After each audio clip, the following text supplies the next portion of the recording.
You're finally at that hot new spot, the one your friends keep raving about, sitting across from your date. It's going Another round? really well. And that dish you've been dying to try, oh, it's headed your way. You can smell it, hear it sizzling fresh off that skillet as it comes closer, closer, and served.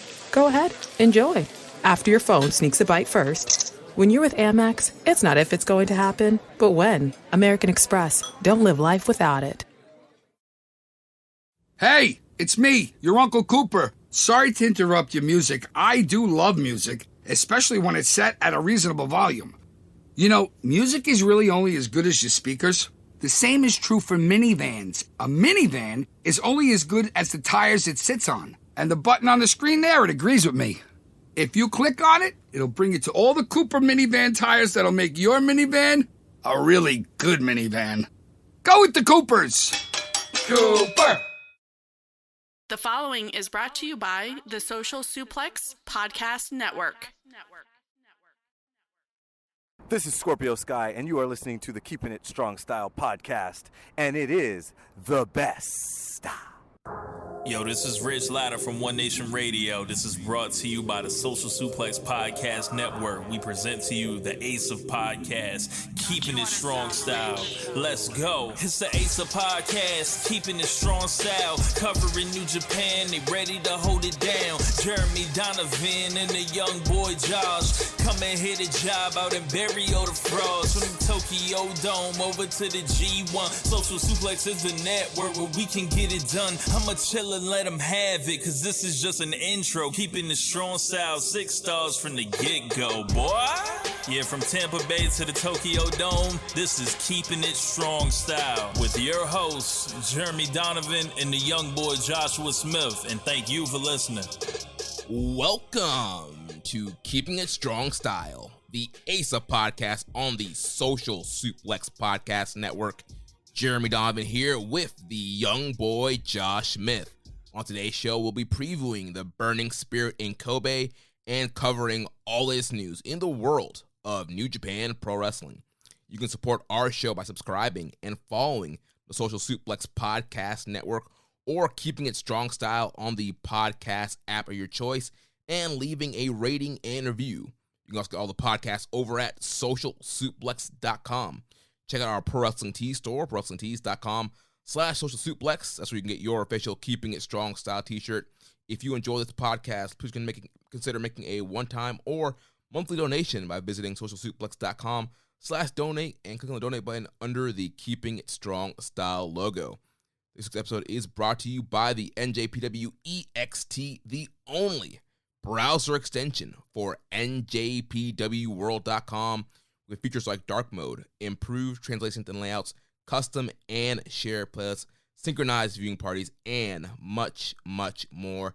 It takes NJPW World to the next level. Visit njpwext.us today for details.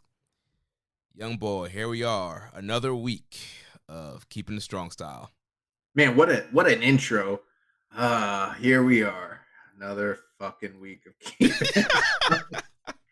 that was the intro where I think you literally thought to yourself, what have I gotten myself into? Like, is this even worth it anymore?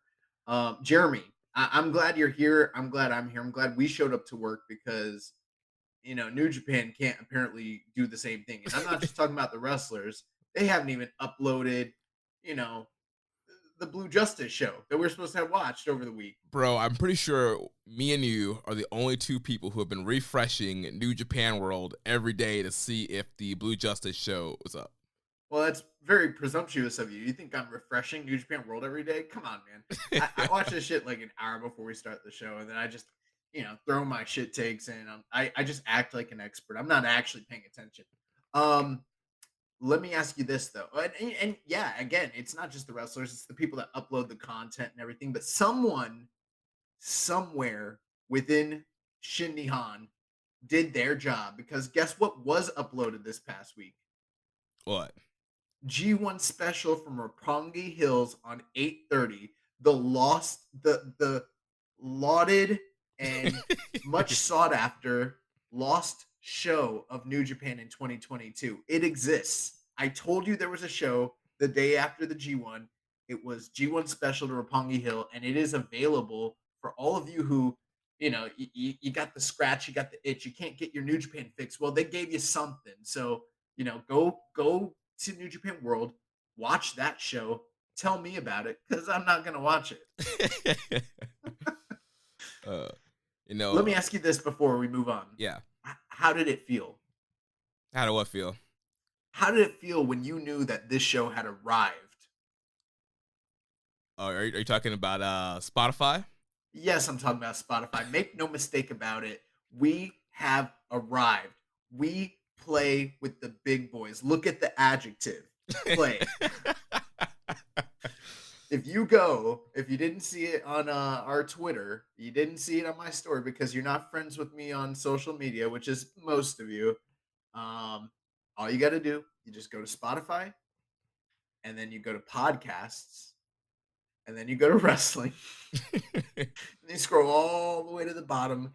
Your boys keeping it strong style amongst the top 92 promoted wrestling podcasts on Spotify. Someone pointed this out to us, and I was like, really? And I went and I looked, and it was real. And I was like, well, maybe it's just curated for our taste. And then I went from a random account, and it still worked. We are, Talk is Jericho, all the Pritchard shows, Grilling with JR.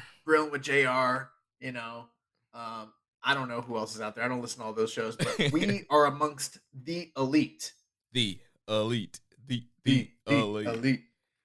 Yeah, man. So thank you guys. Yeah. In all seriousness, though, it is pretty cool. Keep listening, keep donating, and drop us a review. I think we got like 34 reviews. Well, it's funny. I have a review that I wanted to read to you. Oh, nice. Okay. Ladies and gentlemen, this is not planned. Josh, wait, is this good or is this bad? Because we've had some bad reviews where I've been like angry afterwards. You might be angry after this one, but first of all, on the Spotify thing, keep giving ratings and reviews on Spotify so we can keep moving up the charts there. Are we about to bury one of the frauds? Yeah. So this is a Apple Podcast review from last month, August 3rd. The title of this review is "Do They Even Like NJPW?" And they gave us 3 stars. And, wow. And they say, "I love New Japan, but this show just seems to complain and put down everything. Maybe WWE is more for them." That's funny, man. I don't know. Why would we do this podcast for, going on 5 years if we hated New Japan? This is episode 251. If we hated New Japan, why would we be here 251 weeks consecutively? Yeah. Here's the thing. And I mean, I think that is funny, obviously. I don't know. Do you feel like we're overly negative? I feel like we typically have a pretty fair and balanced opinion about our coverage of New Japan. I would say so. I mean, we're going to be, critical on stuff that needs to be critical. We're going to praise stuff that should be praised. People want us to probably come out here and, throw all this praise on House of Torture now or complain that Naito should have won the G1 and all this stuff. And, I mean, we're going to give our fair, balanced takes, our opinions, our ratings. I think we're pretty fair. That was from August? Yeah. What were we even covering? It was August 3rd, so it must have been G1. G1. Well, I mean, there was stuff to be critical about during G1, and but I mean, there was a lot that we, gave credit to. I don't know. That seems, I don't know. I don't know what to really say about that. That just seems like a fucking weird review. Yeah. So, for all our listeners that enjoy the show, please make sure you go out on Apple Podcasts, on the Social Suplex feed, and our individual Keeping It Strong Style feed. Leave a rating and review, and tell the truth in your review. Yeah, here's what I would say. Like, if if there's a reason that you feel like we're putting everything down, then and I'm not even saying this defensively. I'm just being like, just straight up, like, for lack of a better term, say it with your chest. Explain cite some references and explain what it was that you heard us say that was negative. Or if you like something we say, like give us the criticism and, at the end of the day, it's our show. We'll, either take heed of it and, you know, follow it or, take it into consideration or we'll throw it out and, never remember it ever again. But I mean, that one is one where I don't have anything to like work off of. He's like, they're so negative. It's like, how? Like, what was it? Did you not like how I felt about the Dave Finley matches? Like, I don't know, was it the Naito burials? What was it? Let us know. Yeah, let us know. But I'm not gonna watch WWE, okay? Like I probably watch more WWE than like the average, wrestling fan. Like I've consumed so much of it. Like, I'm not gonna watch. I'm not gonna watch the current day product unless if it gets better, I'll watch it. Actually, Yeah, I mean, for me, I'm just off of it. Like, I know a lot of matches are getting. Did you not watch Walter Sheamus? I saw the ending of it. I do want to go back and watch. Bro, you all gotta of watch it. that match. But yeah, I did not watch that was the only part of Clash in the Castle I watched. I did not watch any of the whatever the NXT show was the same day as All Out. Didn't watch any of that. You know what? That Tyler Bate and Braun Breaker. Braun Breaker match I watched it just the other day. Really good. And there's probably a lot of reasons for that, but it reminded me a lot of DDP and Goldberg. Yeah, you said that in the group chat, and I can definitely see that comparison. Tyler Bate, he's an incredible worker. This guy's been hidden away in NXT UK for so many years now, and he's still incredible. And I'm sure, Braun Breaker, I mean, he's still pretty green, but he's really good, and so I'm sure that combination worked really well. Speaking of WWE, now we're on the topic. We need a podcast on this network to cover WWE. Rich and James, they're not going to do it. Ricky and Clive, maybe they'll come back, maybe not. We don't know.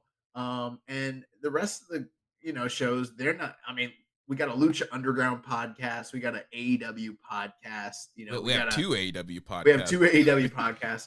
I guess technically 3 if you really consider One Nation Radio, a catch-all as well.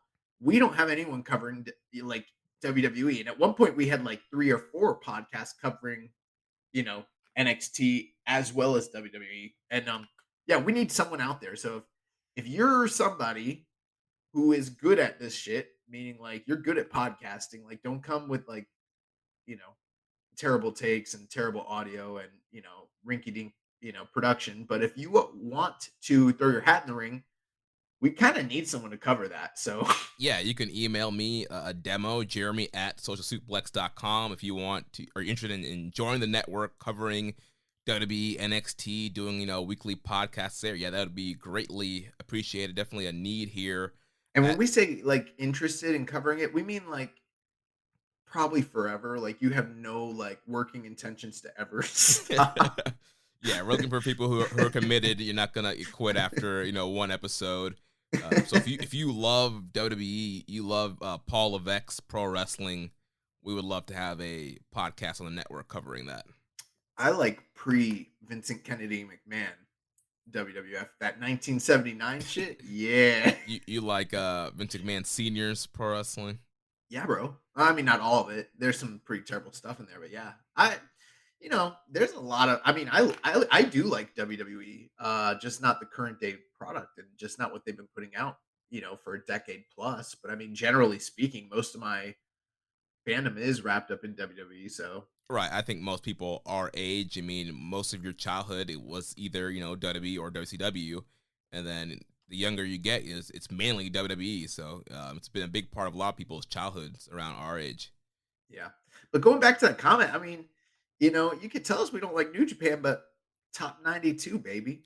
Top 92. I don't know what to tell you. You try and give me a 3-star special, but big draws in the building. You know what I'm saying?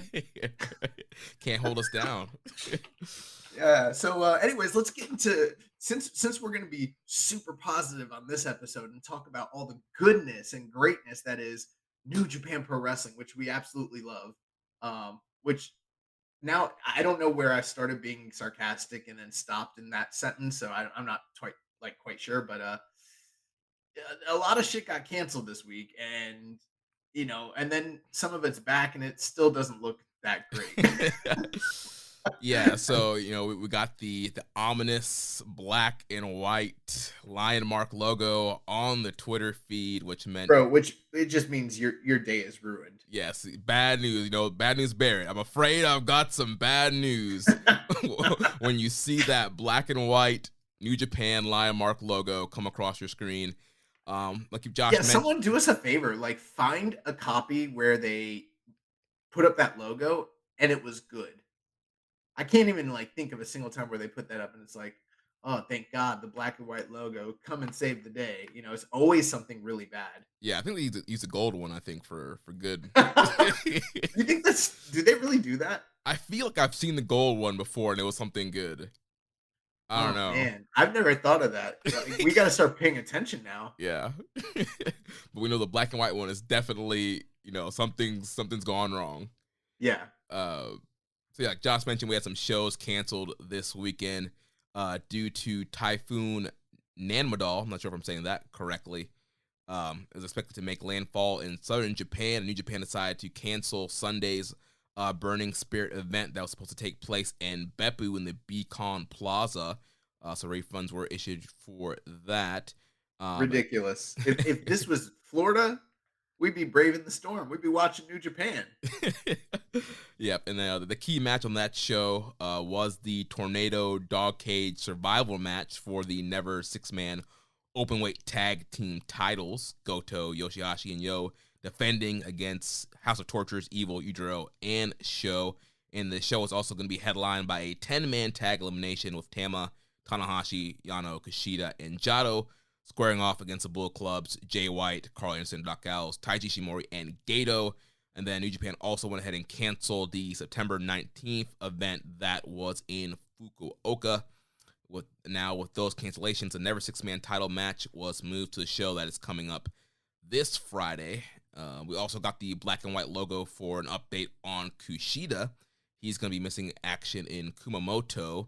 He was scheduled to wrestle on the televised live event on September 21st in Kumamoto, but he's going to miss the event due to health concerns. So he was removed from Saturday's event after presenting a fever, and then after testing negative for COVID-19, he underwent consultation with doctors who diagnosed him with a suspected skin disease. So Florida.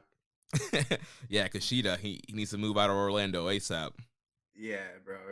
You catch something real quick down here, you know what I'm saying? Do yourself a favor. If you've never done this, I'm sure there's a lot of people listening that know about this trick, but who knows? Probably a lot that don't. Just type into Google the date of your birthday, not the year, but just the day, and then type in Florida Man, and then just see what pops up. There will be something incredibly interesting that pops up no matter what day of the year it is. So, Florida is wild down here. I'm sure that's the culprit of the suspected skin disease, whatever it may be. Yeah. So yeah, man. So yeah, some cancellations. They haven't put up the Yuji Nagata show. Kushida being out. This Burning Spirit tour has not been so hot. Dirt, in the mud, bro. Dumpster fire. Man, fuck New Japan. Why are we even doing this podcast? I'm gonna go cover WWE now. Let's talk about the White Rabbit tease. White Rabbit, yes. Oh man, no. But there is some positive that came out of this one. We didn't have to watch these shows, which weren't necessarily ones I thought were gonna light up the world anyways. But I was interested in the six-man, the never open weight six-man. And, the more I've kind of thought about it, I mean, we don't really know what it's going to be, Because, I mean, it's a dog cage match, and it's a six-man, and it's a Texas Tornado. I'm assuming that you have to probably eliminate all the members of the other team. Well, they put the rules, and we are there rules? Okay, yeah, there are rules, and we talked about them Reading last is week. Well, I don't be listening to what we say. Oh, let me see if I could pull it back. I was starting to think that maybe you would as you eliminate somebody, then like the other team is at a disadvantage because they lose a person each time someone gets locked into a cage. Maybe there's multiple cages. Yeah, I so don't know. they're all multiple cages. So here's the rules here. So like you mentioned, it is under tornado rules. And there will be no tags, and submissions and pinfalls count by anyone on anyone. In addition, there will be 4 sides of the ring. There'll be dog cages on all 4 sides of the ring. Teams can opt to lock an opponent inside one of the 4 cages to eliminate them from the match. Should all 3 members of a team be shut in a cage, the match will end. So if they get pinned or submitted, is the match just automatically over, or is it elimination rules across the board? It sounds like 1 pin and submission, and you win. Okay, so the dog cages, if you get locked in, you're eliminated. Right. But that doesn't lose the match for the team. You only lose the match for the team if everyone is in a dog cage or someone gets pinned or submitted. Right. So you could end up with a 3-on-1 situation, and then you can pin the one guy. Or Well, throw him I in a kind of cage. like that because there's like a numbers game psychology. I mean, I'm not saying that they're gonna go out there and have a great match, but I mean, those aren't the worst rules in the world. I mean, considering if those guys all decide to go out there with their working boots on and have a walk and brawl plunder fest, and just you know completely ham it up in Corkin, and then you see the numbers come into play with people getting put into the cages and eliminated and blah blah blah. That match could actually end up being better than we're giving it credit for. Once I thought about it this week, Yeah. The only thing is, I wish that there would be cheering for this show, because I feel like the crowd would be pretty into it, especially when House of Torture is getting thrown in a cage, or yeah. I feel like that match really needs like the boos when they're cheating, or it's a 3-on-2 advantage, 2-on-1 advantage kind of thing. And don't get me wrong, considering Yano's in the match, right? No. No, he's not. It's Goto, Yo, and Yoshihashi. See, that's where we're at. Like, I'm just thinking like Dog Cage, Chaos, Yano's got to be in the mix. Which team's even the champions right now? Is Goto, Yo, and Yoshihashi. Okay, yeah, they won them back recently. Right, but I'm sure Yano will come in play, because I'm sure Dick Togo will be out there, so I'm sure they'll have Yano to kind of counterbalance Dick Togo's interference. Okay, well, I mean, regardless, it's still the House of Torture. So at the end of the day, could this end up kind of sucking? Sure, especially since New Japan generally doesn't always really take stipulation matches super seriously, especially when it's a kind of a goofy one like a dog cage match. But you just never know. They might give you something sort of surprising that's good here. And what I like about it is instead of this being the main event, it's now coupled onto a show that has other matches where it's now the main event of the show that's on now. Previously, it was in the semi-main event spot, but now I thought it was going on to the Kobe show. No, it's not. It's going on the 23rd show on Friday. Oh, well then it's just what it was before anyways. See, this is what I was going to say. I was going to be like, I like when they load up a big show and have meaningful matches instead of spreading them across the entire freaking tour. So you end up watching a million repeat matches on the undercards with just one meaningful title match that on a bigger show would pretty much just be a prelim match anyways. Yeah, but that's what they're doing anyway, so I guess it doesn't matter. Yeah, it's funny. Even my wife has been noticing like the repetitiveness of some of these matches. She'd be like, "Didn't we watch this match yesterday? Bro, with the same guys?" Why are you making your wife watch? I'm not making her. We'll be in the room and I'm watching it, doing my stuff, getting ready for the show, and she'd be like, "Well, didn't we see this match yesterday?" It was like LIJ and Suzuki Gun match. I'm like, well, it's a preview. They gotta do different preview matches. No, bro, you need a kayfabe her. What are you doing? Like, you don't say it's a preview match. Be like, yeah, these guys, they hate each other, and they can't really settle it. Night after night, it's just war every night. Gotta run it every night. They just run it back. It's a best of 12 series. Yeah, man. So, anyways, okay, so essentially we're getting the Never Openweight six-man tag team match on September 23rd. So what day is that? That's Saturday? Is that a Saturday or Friday? I think it's Friday. Let me look. Friday? I don't know. Today's what, Tuesday? Yeah, so it's Friday. Okay. And then the big show, the Kobe show, is the next day Sunday. or Sunday Sunday, the the 25th. 25th. Yep. Okay. Well, let's do a quick rundown here. So Friday's show, we've got an opener between Young Lions, Oiwa, and Fujita, which I feel like this is the first time in a while we've seen a singles match between these two guys. Yeah, in quite a while. So I mean, that's pretty exciting. Yeah, we talked about that last week that we hadn't really seen these guys in singles action. They've been a lot of tag team stuff. We saw them against Suzuki Gun on this tour. So yeah, it should be pretty fun to see these guys mixing it up again. Other than that, we've got Fale, Chase, and Hikuleo taking on Gideon Gray, Okan, and Jeff Cobb. Third match, ELP and Kenta team up to take on Bushi and Shingo Takagi. Fourth match, Taichi, Taka, and ZSJ take on the LIJ team of Hiromu, Sonata, and Naito. Fifth match of the night, Great Bash Hill team up with Okada to take on the TMDK trio. Sixth match of the night, Tanahashi, Jado, Kushida, Tama, and Yano take on the Bull Club team of Doc Gallows, Gato, Jay White, Carl Anderson, and Taiji Ishimori. Seventh match of the night, we have an elimination tag match between 6 or 9 teaming with Dave Finley and the DKC as they take on the United Empire team of Hinari, Francesco Akira, TJP, and Will Ospreay. And then in your main event, the never openweight six-man tag team title match and a dog cage survival match.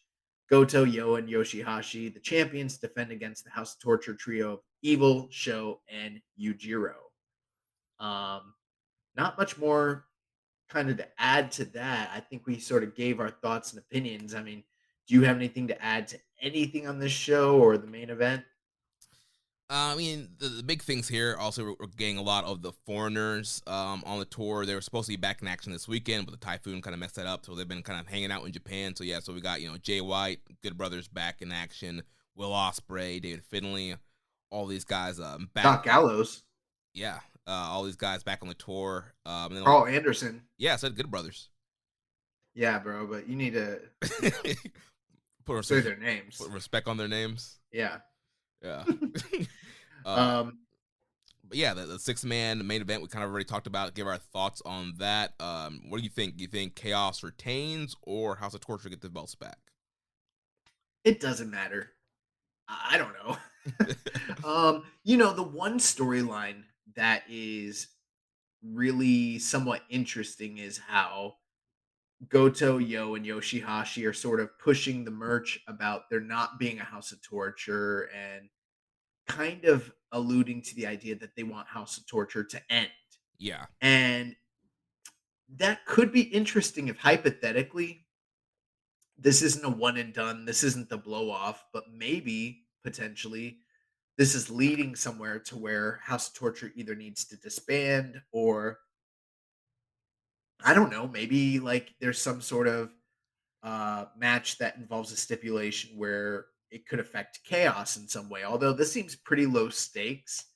Like for instance, I mean, just think about it. I don't know if I'm Okada. I put the hands of or the future of my stable in the hands of like Yo. You know what I mean? Right. Yeah. So I don't know if I would let it get to that point if I was him. But on the other hand, on the other side of things, I mean, Evil is the leader of them. Shows like the junior ace of the group. Yujiro is like one of the founding members. Like if there was a stipulation like that, they seem more of an seem to be more of in a place where they could potentially put um the future of the stable on the line as a stipulation. Whereas I don't think like this chaos trio could really like do that unless I don't know Okada got involved or Rocky gave them approval. I don't know. Yeah. I mean, they can do something where if House of Torture loses, they have to disband or leave New Japan. You can do something where if Chaos team loses, they have to join House of Torture and leave Chaos. Ugh, that would suck. Yeah. Earlier in the year when Strong Hearts were here, I really thought we were gearing up for a potential House of Torture versus Strong Hearts match. I Yeah. don't know. I just kind of felt like that was a potential place that we were going, and it never really happened. And since then, these two teams have kind of traded the titles back and forth. House of Torture seems to kind of like dominate, the never six man field at this point. Yeah. And the titles, were a long cry from where we were, a year or two ago when it was Goto, Yoshihashi, and Ishii having just banger match after banger match like last year and the tail end of the year prior to that. So it's hard for me to say. My guess is if hypothetically you wanted to do a storyline where House of Torture needed to put their existence on the line, they would need to lose because if they win, then they have the titles, they have the upper hand. There's no impetus for them to enter into something that's high stakes like that. Yeah. But if they lose and they want another shot down the road, that might be, hey, we'll give you a shot, but if you guys lose, you're breaking up. And then, maybe you do that at Wrestle Kingdom or something like that. I don't know. Yeah, I mean they have different couple different options that they could do, but it probably does make the most sense for Chaos to win, like you're saying. That way, it kind of forces the heels to kind of have to kind of beg and grovel and kind of really put something big on the line for them to end up getting a another title shot. So I guess we'll see what happens with that. So moving on from there, we have the Kobe show on the 25th.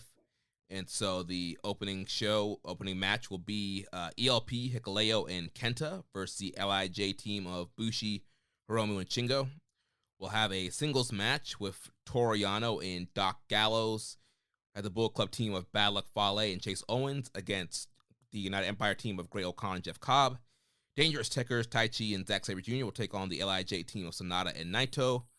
Great Bash Heel will take on Great Bash Heel will team with Okada, take on TMDK. Then Kushida and Tama Tonga will take on Jay White and Taiji Shimori. Then for the junior heavyweight tag team titles, United Empire, Francisco Akira and TJP will defend against 649, Master Wato and Ryusuke Taguchi. Semi-main event, the never openweight title match, Carl Anderson will defend against Hiroshi Tanahashi. And then the main event for the IWGP US title, Will Ospreay will defend against David Finlay. Overall thoughts on this card in Kobe? Yeah, so I mean, it's not the greatest card in the world, but it's definitely stronger than what we've been seeing from the rest of the Burning Spirit tour just in general. I mean, sitting at the very top of the card, there's a US title defense from Will Ospreay and Dave Finlay.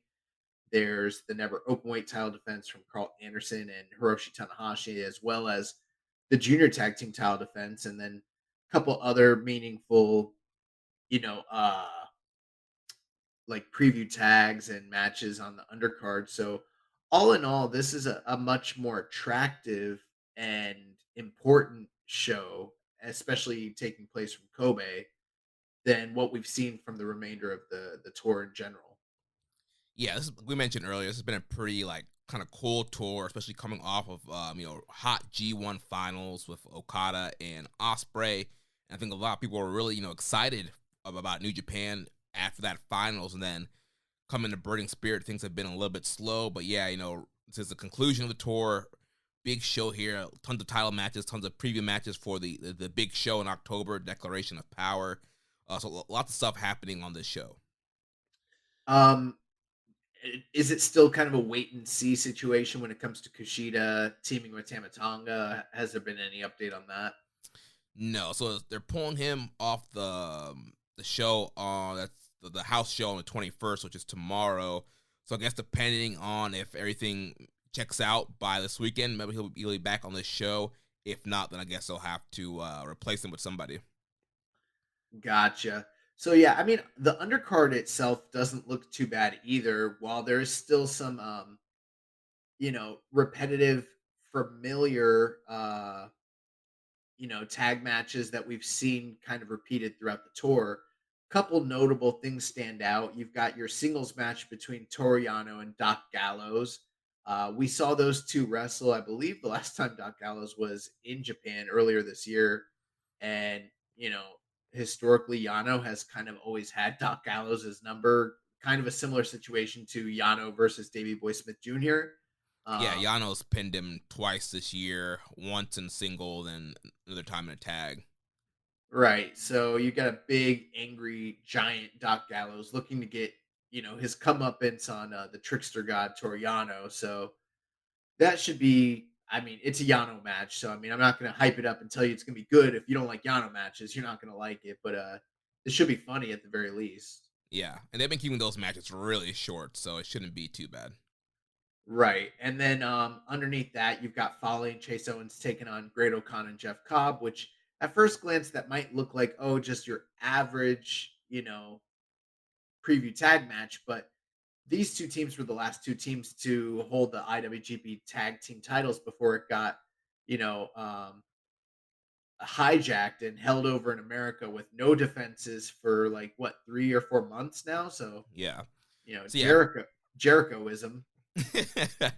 yeah, both of these teams are kind of jockeying for that number one contender position. Like you mentioned, Cobb and Ocon, they were not pinned to lose those titles at Forbidden Door, and then Or the previous time they lost it. right, in both three-way matches, yeah, they were not pinned. Then previously, Bad Luck Fale and Chase Owens were also champions. So, like you mentioned, the two former champions are both kind of jockeying for a number one contender spot, hoping to face the winners of FTR versus Aussie Open that's happening at Royal Quest 2.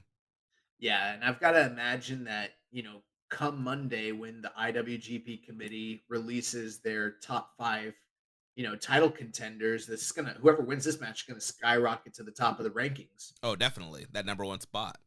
Yeah. Which like what is the top 5, Jeremy? So it would be Aussie Open. Then I would say Khan and O'Cobb. Then I would say, or what's it? Ocon and Cobb. Yeah. 3 will be Fale and Chase Owens. 4 will be Great Bash. No, actually, no. 4 will be Bad Dude Tito and Shane Hayes.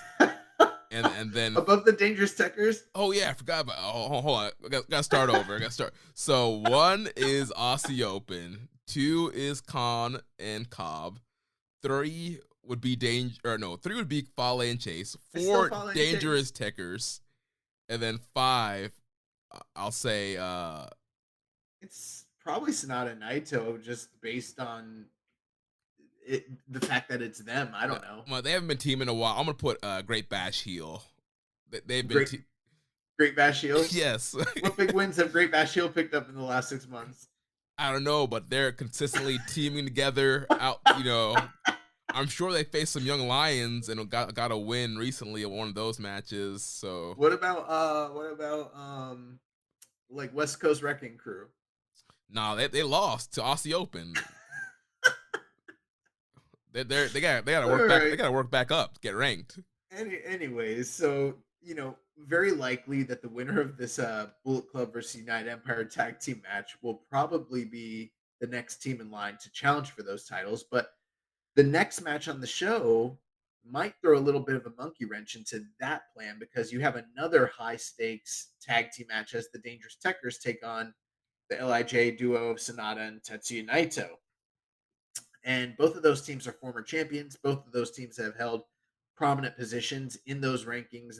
And I'm not being facetious when I say the rankings. I mean, literally, like they've, been mainstays of the heavyweight scene at different points. So there is a possibility that whichever team wins that match might be in contention for the titles as well. And maybe, just to kind of give you an example, maybe we see United Empire versus like LIJ or Techers down the stretch if those titles aren't coming home to New Japan. Right, yeah, there's definitely potential for that, and who knows, we might see some other kind of multi-team, like the winners of Bullet Club and Empire versus the winners of Techers and LIJ, and another 3-way versus the winner of the Aussie Open FTR. Remember that first year we did the show, and the year prior, they did so many tag team 3-ways. It was like GOD and War Machine and Killer Elite Squad. And they just did so many 3-way tags for that duo all year. It sucked. Yeah, it was pretty bad.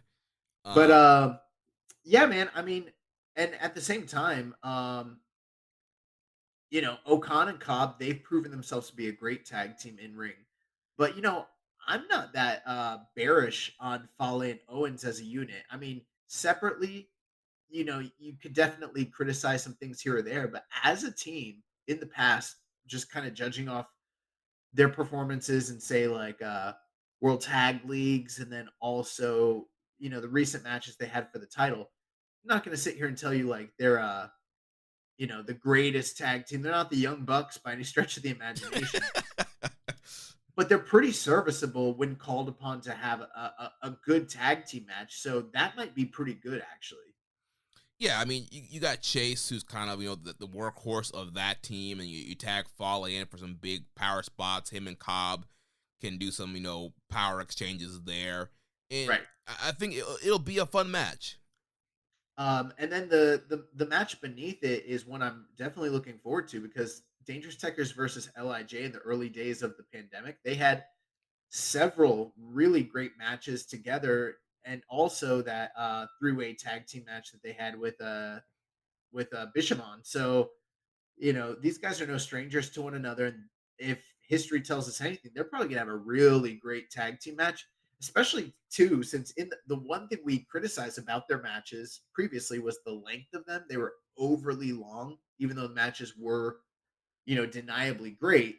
We kind of said that they needed to shave like 10, 15 minutes off those matches. Well, they're Right. gonna have to in this situation. So either they're gonna phone it in because it's an undercard tag, or they're going to go out there and really put on a great show. Plus, there's still all the heat from ZSJ and Naito coming out of the G1 as well. Yeah, I mean, there's so much, history of all four of these guys, tag team and individually. Like you mentioned, Naito and Sabre, but also, Naito and Taichi, there's a story there. Sonata and Sabre, they have a history. Sonata and Taichi, all these guys, there's you can look back and see kind of the story between all four of these guys. Like you mentioned, during the pandemic, all those tag matches. And yeah, those matches were on like 6-match cards. So yeah, they got like, 25, 30 minutes. This is a 9-match card. So they're probably only going to get 20 tops. I'm sure probably more like 15. Yeah, probably less. I mean, the last four matches of the night are you got three title matches, and then you've got a major, heavy slash junior title preview tag as well, which is probably going to get like at least 12 minutes. So Yeah. um, maybe we should talk about those last four matches and just kind of move on. So, um, fourth match from the top, you've got Kushida and Tamatonga, the challengers for the titles, taking on Bull Club team of Jay White and Taiji Ishimori. Which, in and of itself just looks like your standard preview tag, but at the same time, it is interesting. And they do this from time to time where none of these guys really can totally quote unquote afford to take the pinfall. There's not the obvious pin eater. So that brings us to a situation. Who do we think is taking the loss here? And what do we think is going to be the outcome of this one? Yeah, so this is a rematch because they ran this during, I think it was G1 a final night. I think they had this They match. did, and I believe Kushida lost. Yeah, I think Ishimori pinned Kushida, I believe it was. So I think they're trying to tell a story like maybe Kushida is a little bit rusty and maybe not quite ready for Ishimori. So I would think that you want to get Kushida heated up for this potential upcoming title challenge. So I would have Kushida pin Ishimori here or submit him to get some momentum going. Yeah, I agree with that wholeheartedly. I don't think Tamatonga or Jay White are in a position to take a loss whatsoever. So on the junior side, it's a little bit more doable. And the fact that Kushida's already taken a loss in one of these preview tags, Ishimori can return the favor. I think it's going to tell us a lot here, though. Here's what I would say. If Kushida loses, as counterintuitive as this may seem, I think the chances of him winning the title back go up exponentially. Oh yeah, because I mean they've made him seem like such an underdog, and I don't think you're bringing Kushida back just to beat him like a drum. So yeah, if he does lose again, I feel like he goes in Ishimori super confident, lets his guard down, and that would allow Kushida to win the junior title. Unless you want to destroy the character that he's currently playing and reinvent him, you could have him take loss, and then fail. But that's like yo territory. I don't think we're trying to book that way. Yeah. On the other hand, though, if they do the more traditional booking, Kushida beats Ishimori, he gets the win back, he's heated up, then everything's kind of out the window at that point because you could have Ishimori retain, and that would be pretty typical. You could have Kushida win, and that wouldn't seem too far fetched either. And that's all pretty par for the course. My thinking is if Kushida happens to lose, it's unlikely, but that's the most interesting thing that could happen because it probably indicates he's winning the title back. Yeah. So I'm looking at the junior tag team title match, United Empire and 6 or 9. United Empire, these guys have been cleaning house of Wato and Noguchi this whole tour. They've had their number. Yeah, and they've been booking TJP pretty strong on the US side of things as well on Strong.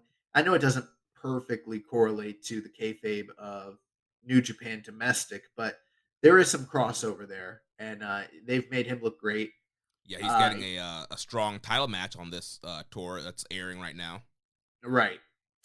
As far as 6 or 9 go, they have looked cohesive as a unit, but they've really just been telling a story where these guys are not as good as Francesco, Akira, and TJP in almost every sense of the word. Uh, this other team is more flashy, in some ways more experienced, more technical. If you compare like TJP as the senior of the team and compare him to Taguchi, he's got more successes, more world traveled, he's younger, faster, Better blah blah shape, blah, yeah. better shape, and Francesco Akira in some ways is kind of the same way as well. So, in order for Wato and Taguchi to beat this team, they're going to have to come together cohesively, and it's sort of like that famous hockey match from the 80s, Olympic team, the Miracle on Ice. Is Team USA going to be able to beat these Russians? That's what this is really coming down to, and if 6 or 9 can pull one out, it's going to be a miracle. And you got to ask yourself, do you believe or not? You know Do you what they believe in Wato? you know what they really need? What's that? They need matching gear. That is probably some. I mean, they got a matching name. They don't have matching gear. If they come out with matching gear, they'll probably still lose, but it would be cooler so, because so, because TJP and Francesco Akira, they have like not just matching colors, they got like matching gear. Like it's the same gear. dude, It's pretty cool. all of United Empire, all their gear, all match, same color pattern, same like material, same designs, all see in different like cutout styles, like singlets for shorts and all that stuff. But yeah, they all look great together. Here's what's gonna happen. United Empire team is gonna retain. Okay. Then in the next coming month, the strong champions are going to beat FTR, using flips, not fists, to win the titles. And then they're going to book the, New Japan World Tag Team Triple Crown title match between all 4 members of United Empire. And we're going to do a finger poke of doom spot. And these, TJP is going to lay down for, Big Daddy Dunkzilla. And Aussie Open within less than a year being in the company, they're just gonna have all 3 titles. So you're saying we're getting a 4-way with TJP and Akira, Aussie Open, Cobb and Ocon. No, they're factored out. Oh, they're out. They're not even factored in. They're gonna get paid step aside money by the IWGP committee. Hold off on you're still gonna get a title shot, but this is a big money match between all the main Gaijin players in United Empire. Big money match. You guys step aside, let us have the big match. Then you can come in and challenge as number 1 contenders later on. Happens in boxing all the time. Yeah, I don't know if that's gonna happen. Well, if I was booking, that's exactly what would happen. So, yeah, I think. I mean, honestly, it's a junior titles. It can go either way, but I would like to see Akira and TJP retain. Also, I would like to see them as champions going into Super Junior Tag League. that's what I was gonna say. Like, obviously, that is coming up in like what, November? Yeah. Okay. What are they gonna do in the interim? Is there anybody that you can think of that might be good challengers on this, next to last tour before the Super Junior Tag League. I mean, there's always Despy and Kanemaru. You could do Kanemaru and Doki. Does any of that seem likely to you? I mean, I'm just trying to think as a booker, like putting the serious hat on. I mean, on the one hand, if 6 or 9 win, then we could run this match back the next month, which is something that they like to do. Mm-hmm. Otherwise, if United Empire wins, they need new challengers, and I don't really know who's next. Yeah, I don't really feel like anybody's really been angling for a shot. I mean, Despy's not really doing anything in New Japan right now. He's kind of on the back burner. So unless Despy's going to challenge, There's Hiromu. That's right. You could do Hiromu and Bushi. I do feel like in a multi-man match, I feel like Kevin Kelly didn't mention them potentially teaming up again. So yeah, you could do Hiromu and Bushi. Yeah. Yeah. This one. But regardless of the outcome, I've enjoyed their matches in the past. Hopefully, this one improves upon what we've seen, previously, and we get some really good junior action. And you know, um, I'm looking forward to seeing more of what Francesco Akira and Wato have to offer. So hopefully, this will be another step for both of them in their journey, and we can kind of glean what the future prospects for both of those guys are. Yeah. And then we have the semi-main event, which is the never openweight title match: Machine Gun Carl Anderson versus Hiroshi Tanahashi. And I don't know, this one feels fucking weird, just because Carl Anderson, he hasn't been back since before the G1. Like, when was the last time he was in the company? Was it June, July? No, I think they were there for G1 finals. Yeah, but I mean, okay, they showed up in a tag match, but I'm talking about like in a meaningful match that actually, you know what I mean, like a singles match. It would be Dominion, right? Yeah. It was Dominion, so it was like June. So it's been a long time. I don't know, man. Dude, I just don't understand why they put the never title on him if he wasn't going to be in G1, if he wasn't going to be on undercard to heat something up. It's so they could push Tama Tonga without having the never belt on him at the same time. Right, well, get somebody that's there in Japan to beat Tama then. Hey, better said than done, easier said than done. I mean, who would you have liked? Juice? Yeah, I mean, I guess so, yeah. Give Juice something since he's supposed to be getting this big push. That's too much. That's too much good things happening for Juice. We need to keep him down. You know what I'm saying? I don't know. But yeah, I mean, it's easy to criticize, but there have been weird, wonky things going on with the titles. I mean, Carl Anderson's had the never belt and been gone for months and months and months. FTR win the IWGP heavyweight tag titles, at Forbidden Door. We haven't. When was that? June. Yeah, and then when they were they haven't defended. Right, and they were on U.S. New Japan shows, and they still didn't defend them. They didn't defend it on the U.S. show. They haven't been on Strong. They haven't been on any of the U.S. pay-per-views.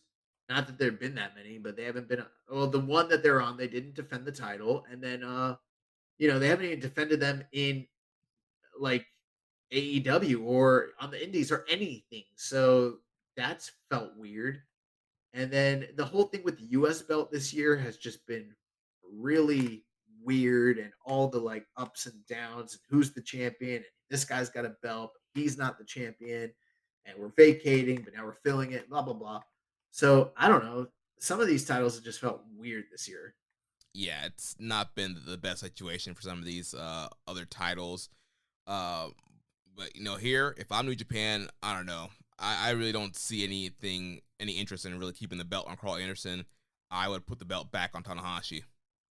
I would too. And then it would, at the same time, you really got to ask yourself, once it's all said and done, if Carl Anderson wins, it's like, okay, well, why and what's next? What are the plans? Maybe they have plans. We might not know. But then if he loses, it's like, great, it's on Tanahashi, but what's next for Tanahashi? I guess we'll figure that out. But why did you guys even put the belt on the dude if he was just going to be, a modern day, transitional champion a la Ivan Koloff or some shit? Like, yeah. He's just the Iron Sheik. He's a guy to win the belt and lose it to the next guy. Yeah, and I'm sure, obviously, with World Tag League coming up, I'm sure the Good Brothers will probably end up being in that, so you don't really need Carl Anderson holding the never title being in the World Tag League. Well, there's a little secret, Jeremy. Hmm. You don't really need the Good Brothers at all. That true. Yeah. Kind of run their course. You know what I'm saying? Yeah. But do we have high hopes that this match will be really good? I mean, it is Tanahashi, and I mean, Carl Anderson hasn't shown it since he came back, but there's rumors of this mythical great Carl Anderson singles guy that really can turn it on when he's there. He didn't do it with Tamatonga. That tries when it's on the big stage. Yeah. But he is in there with Tanahashi, one of the all-time greats. He's seen better days, but he can still turn it on when he's ready to. I mean, I don't know.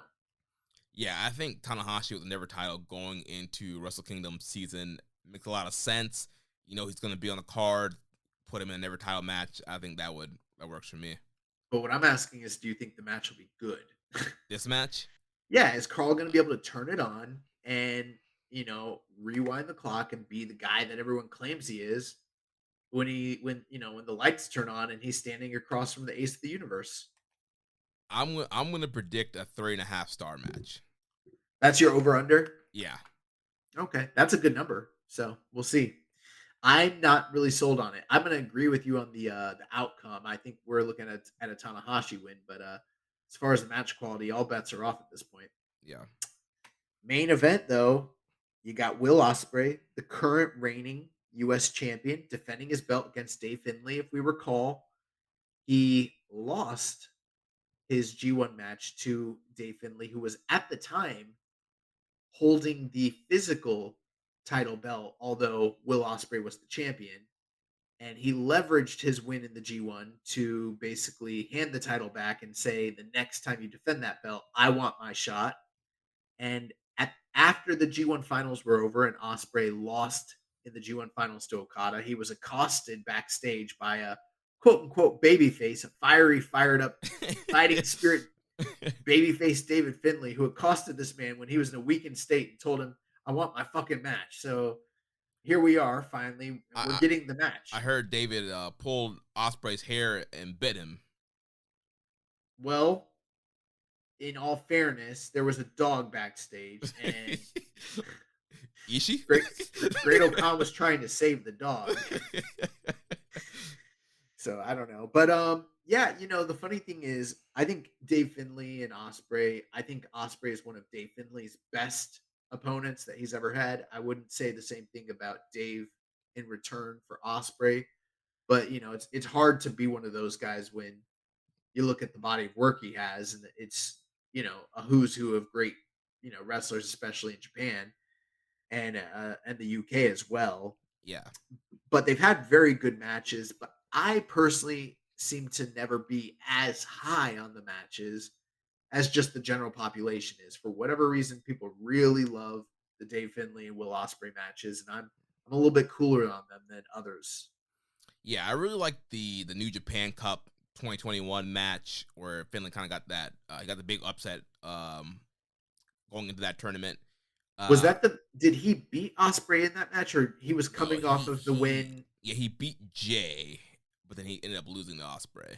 See, I think, and I'm also the low man on this, I liked the Jay match where he won better than the Ospreay match. But I thought they were both very good. Yeah. And I happened to like that Ospreay match better than this most recent G1 match where everyone was raving about it. Yeah, I like the New Japan Cup match better than the G1 match. And honestly, like this Kobe match, to me, I'm getting very similar vibes to Resurgence. So rewind the clock back. That's not a good thing to say. I know. So rewind the clock back 2021.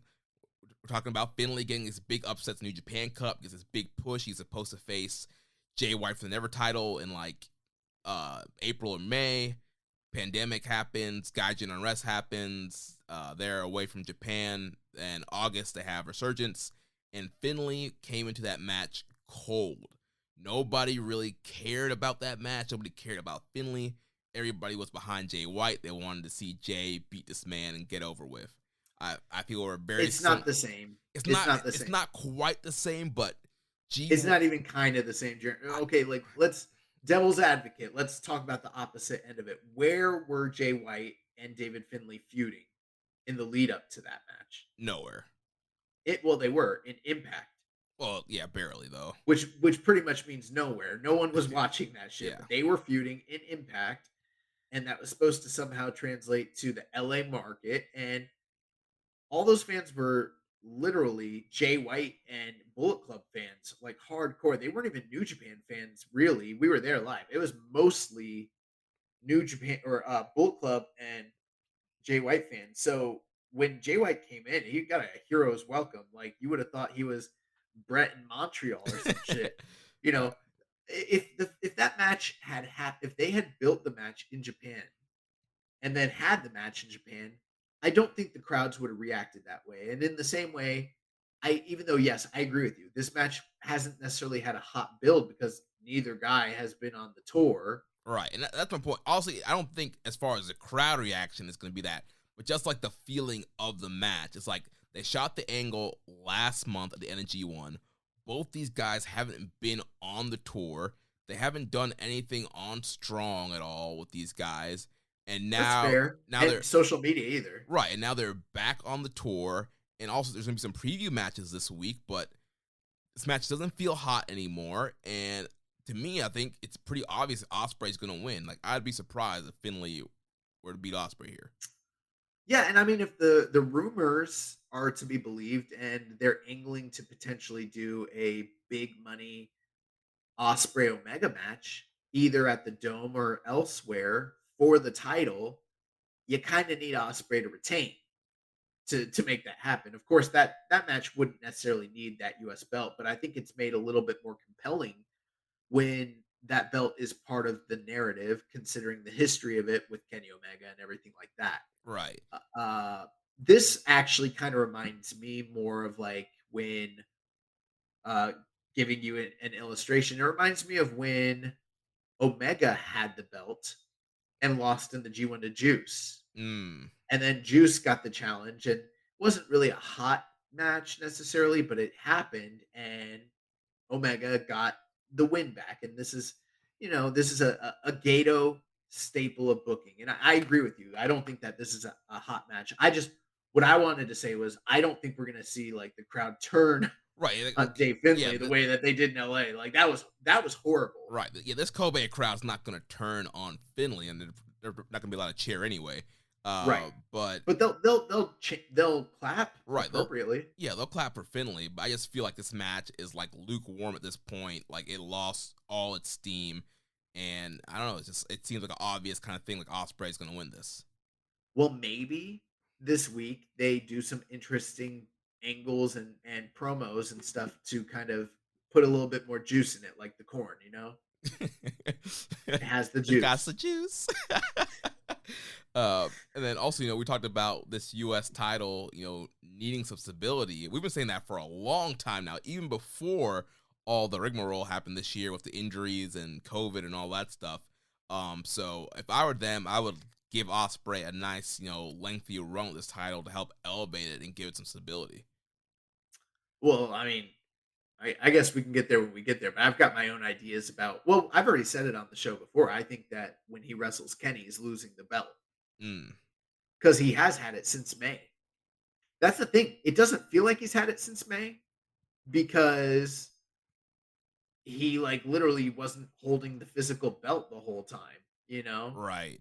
They did that whole weird stuff during the G1, but I mean, realistically, he's held the belt. And if it wasn't May, it was. I think wasn't it Dominion where he beat Sonata?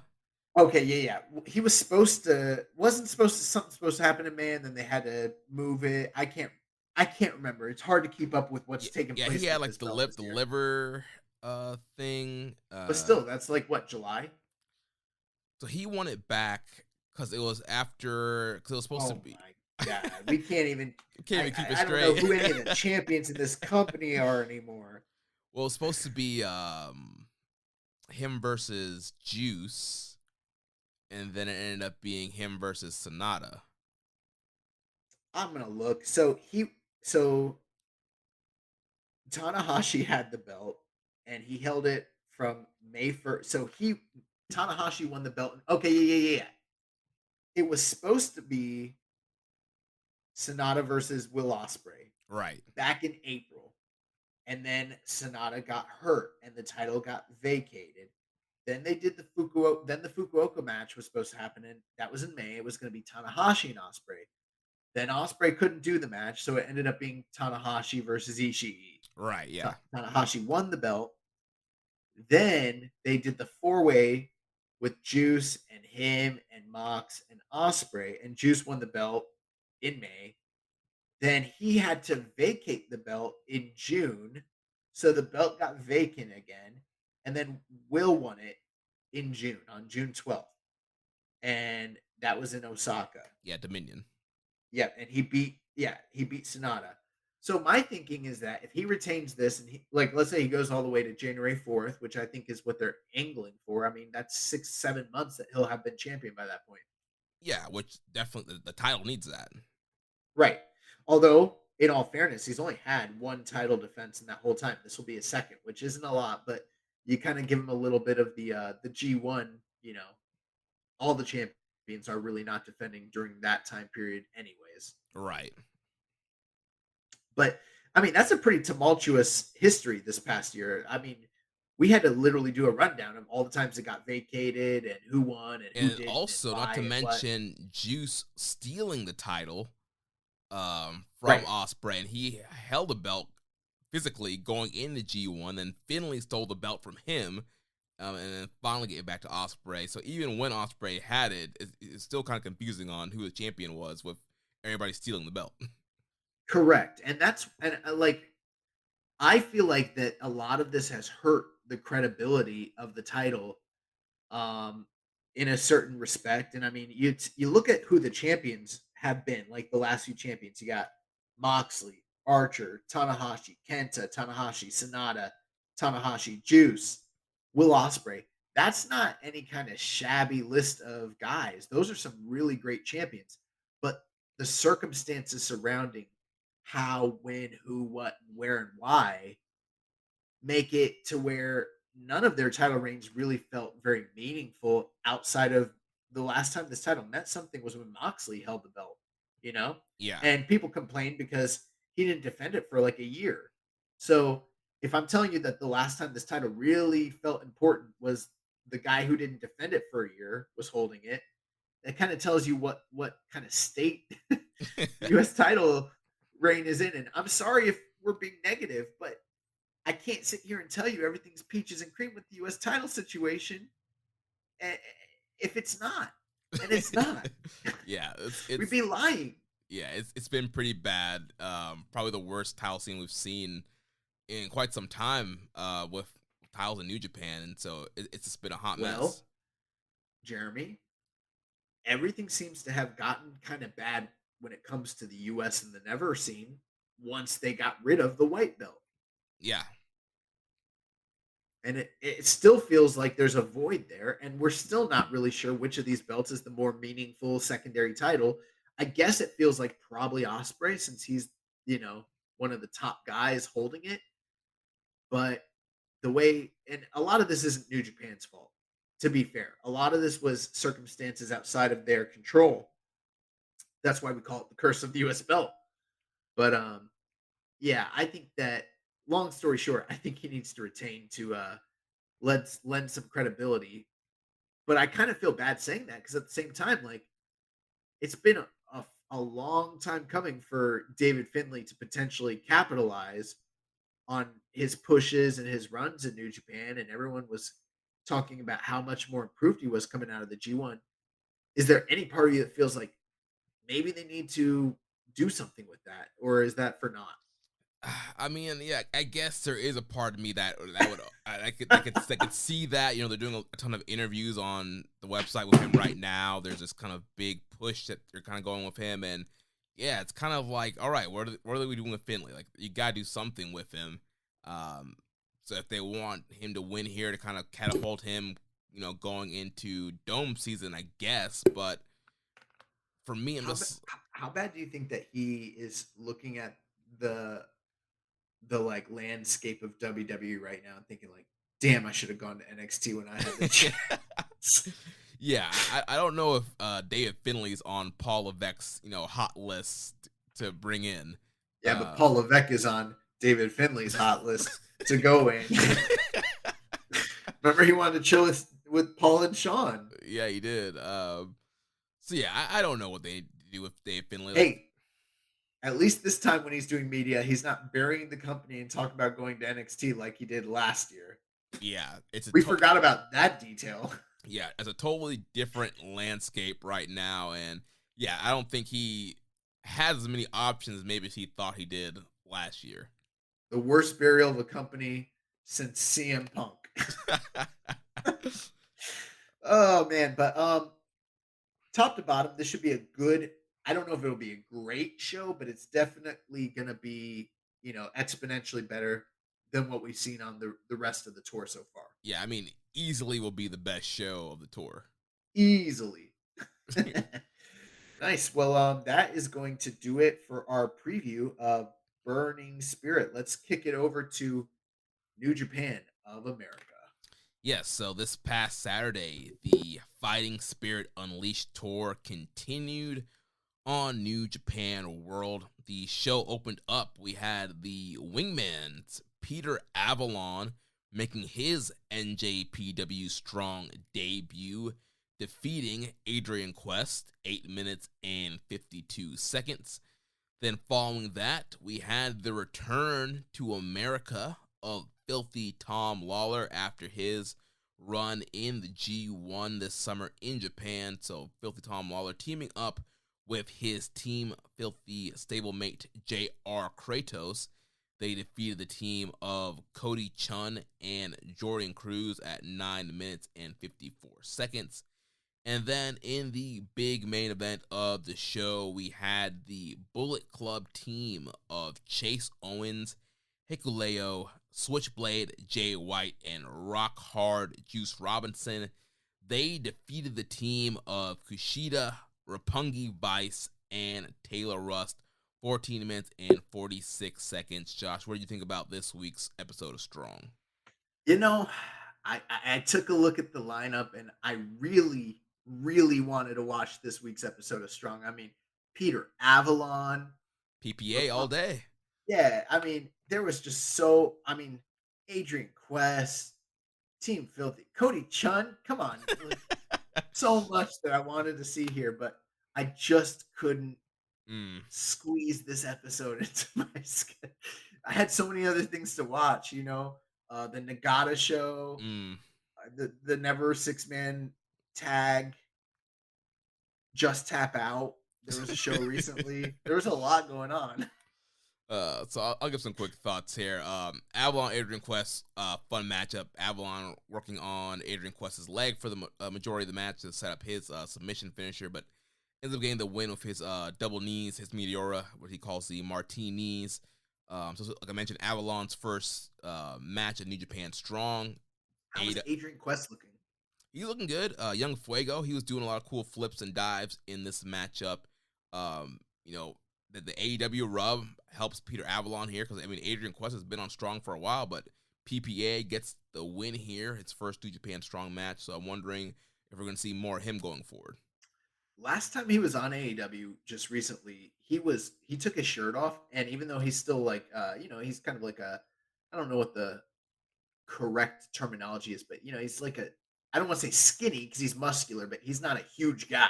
But yeah, he's put on a ton of muscle. Like, he was fucking shredded, bro. Like, he never looked like this before. And it was for some sort of squash spot where it was when I think Wardlow came out. Yeah, Wardlow or someone came out, and Peter Avalon made sure to take his shirt off before he got choke slammed or whatever happened. And I was like, damn, bro, he's in incredible shape. I'm trying to, get yoked like Peter Avalon, bro. Yeah, he was in great shape for this match as well, looking ripped, and yeah, got the big win. Team Filthy match. The G1 worked. Filthy Tom Lawler got a big pop. The crowd was doing his clap that he was doing in Japan.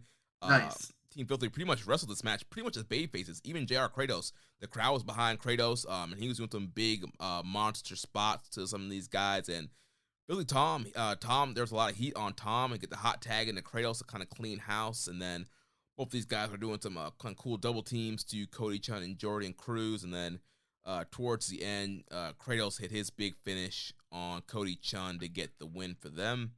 And To then, me, Team Filthy is like the modern day Four Horsemen. Like, you can have a million variations, but like you can't have the Horsemen unless Flair is the main guy and you got Arn as the enforcer. That's kind of how it works for me. Like, if Team Filthy just always stays Kratos as the monster, and he can even be a titleist, doesn't matter to me, but like, that credible, you know, juggernaut, and then the main mouthpiece, the main front man is Filthy Tom Lawler. You could just have whoever come in and go out of the team. I don't care about the iterations. Like, those are the guys. They're Team Filthy. yeah, and they did tease that those guys could potentially, work their way up the ranks to challenge for the strong openweight tag team titles. Well, I'm sure that the strong committee is paying attention and they're updating their rankings every Monday as well. Oh yeah, Which the top 5 are. No, I'm just playing. I mean, I don't know. They don't have that many teams. I don't think. So you got the West Coast Wrecking Crew. You got Stray Dog Army. You got DKC and Kevin Knight. No. You got the Midnight Heat.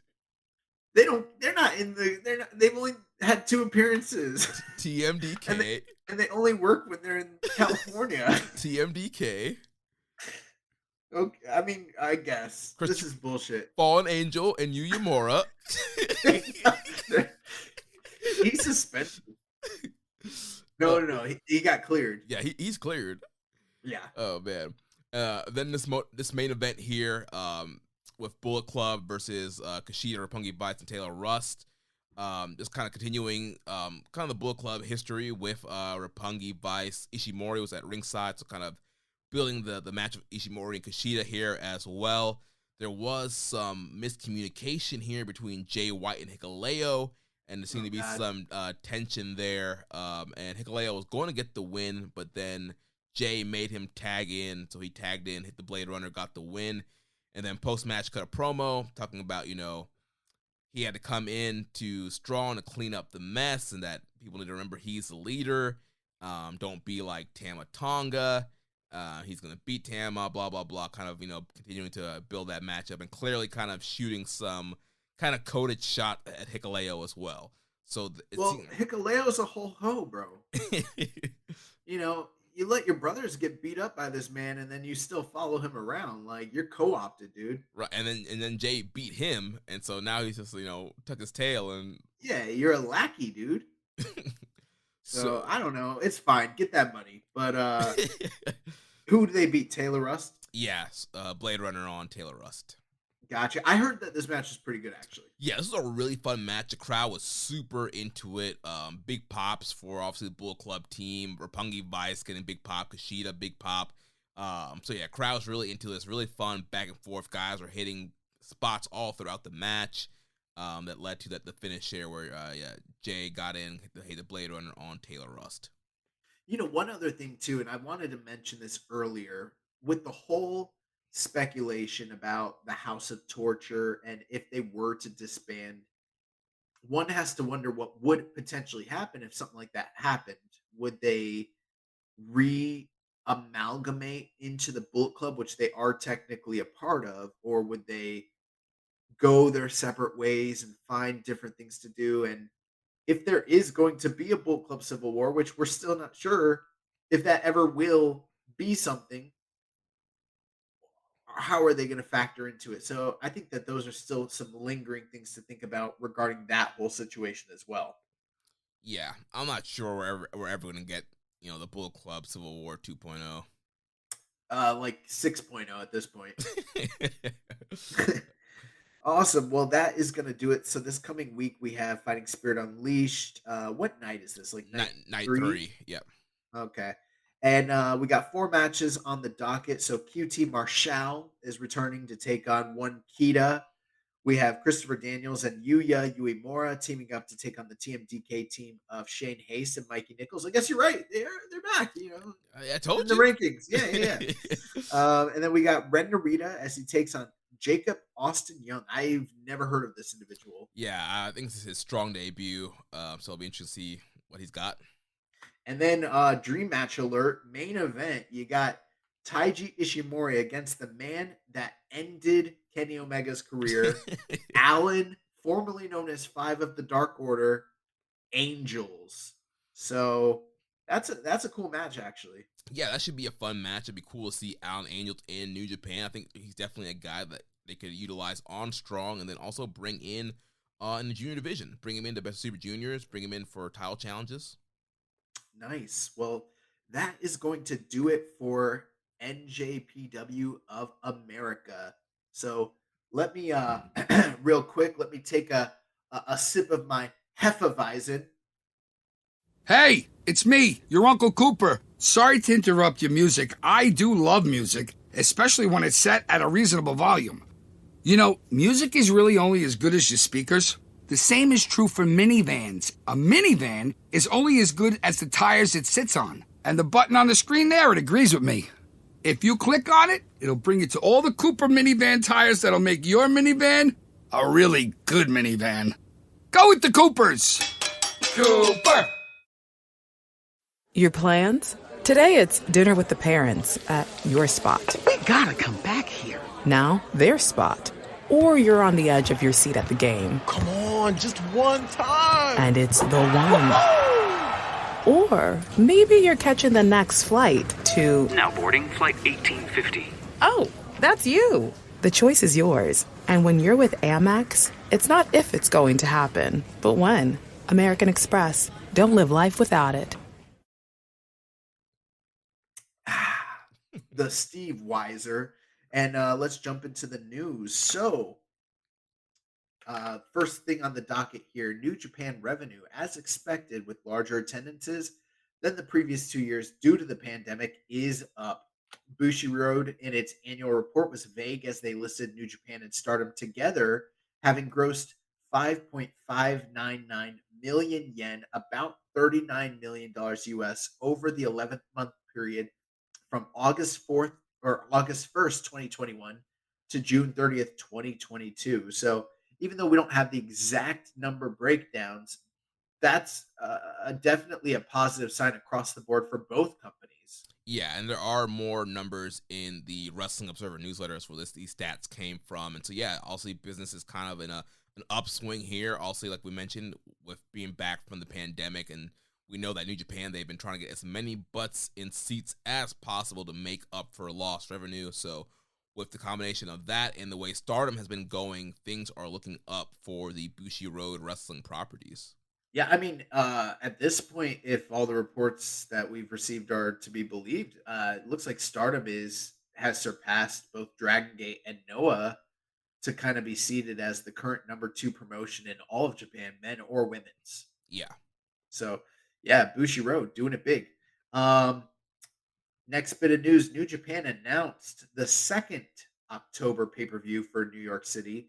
The promotion has announced the night before Rumble on 44th Street. It will be a Halloween special for Thursday, October 27th at the Palladium, Times Square, a day before the Rumble on 44th Street pay-per-view in the same building. Both events will be available for purchase on Fight TV with the bundle package also available to be purchased for both events. So, we talked about this where they sold out in, record time for the first show, and it seemed that they were a little bit bearish and probably put themselves in too small a venue, especially in the New York market at that time of the year.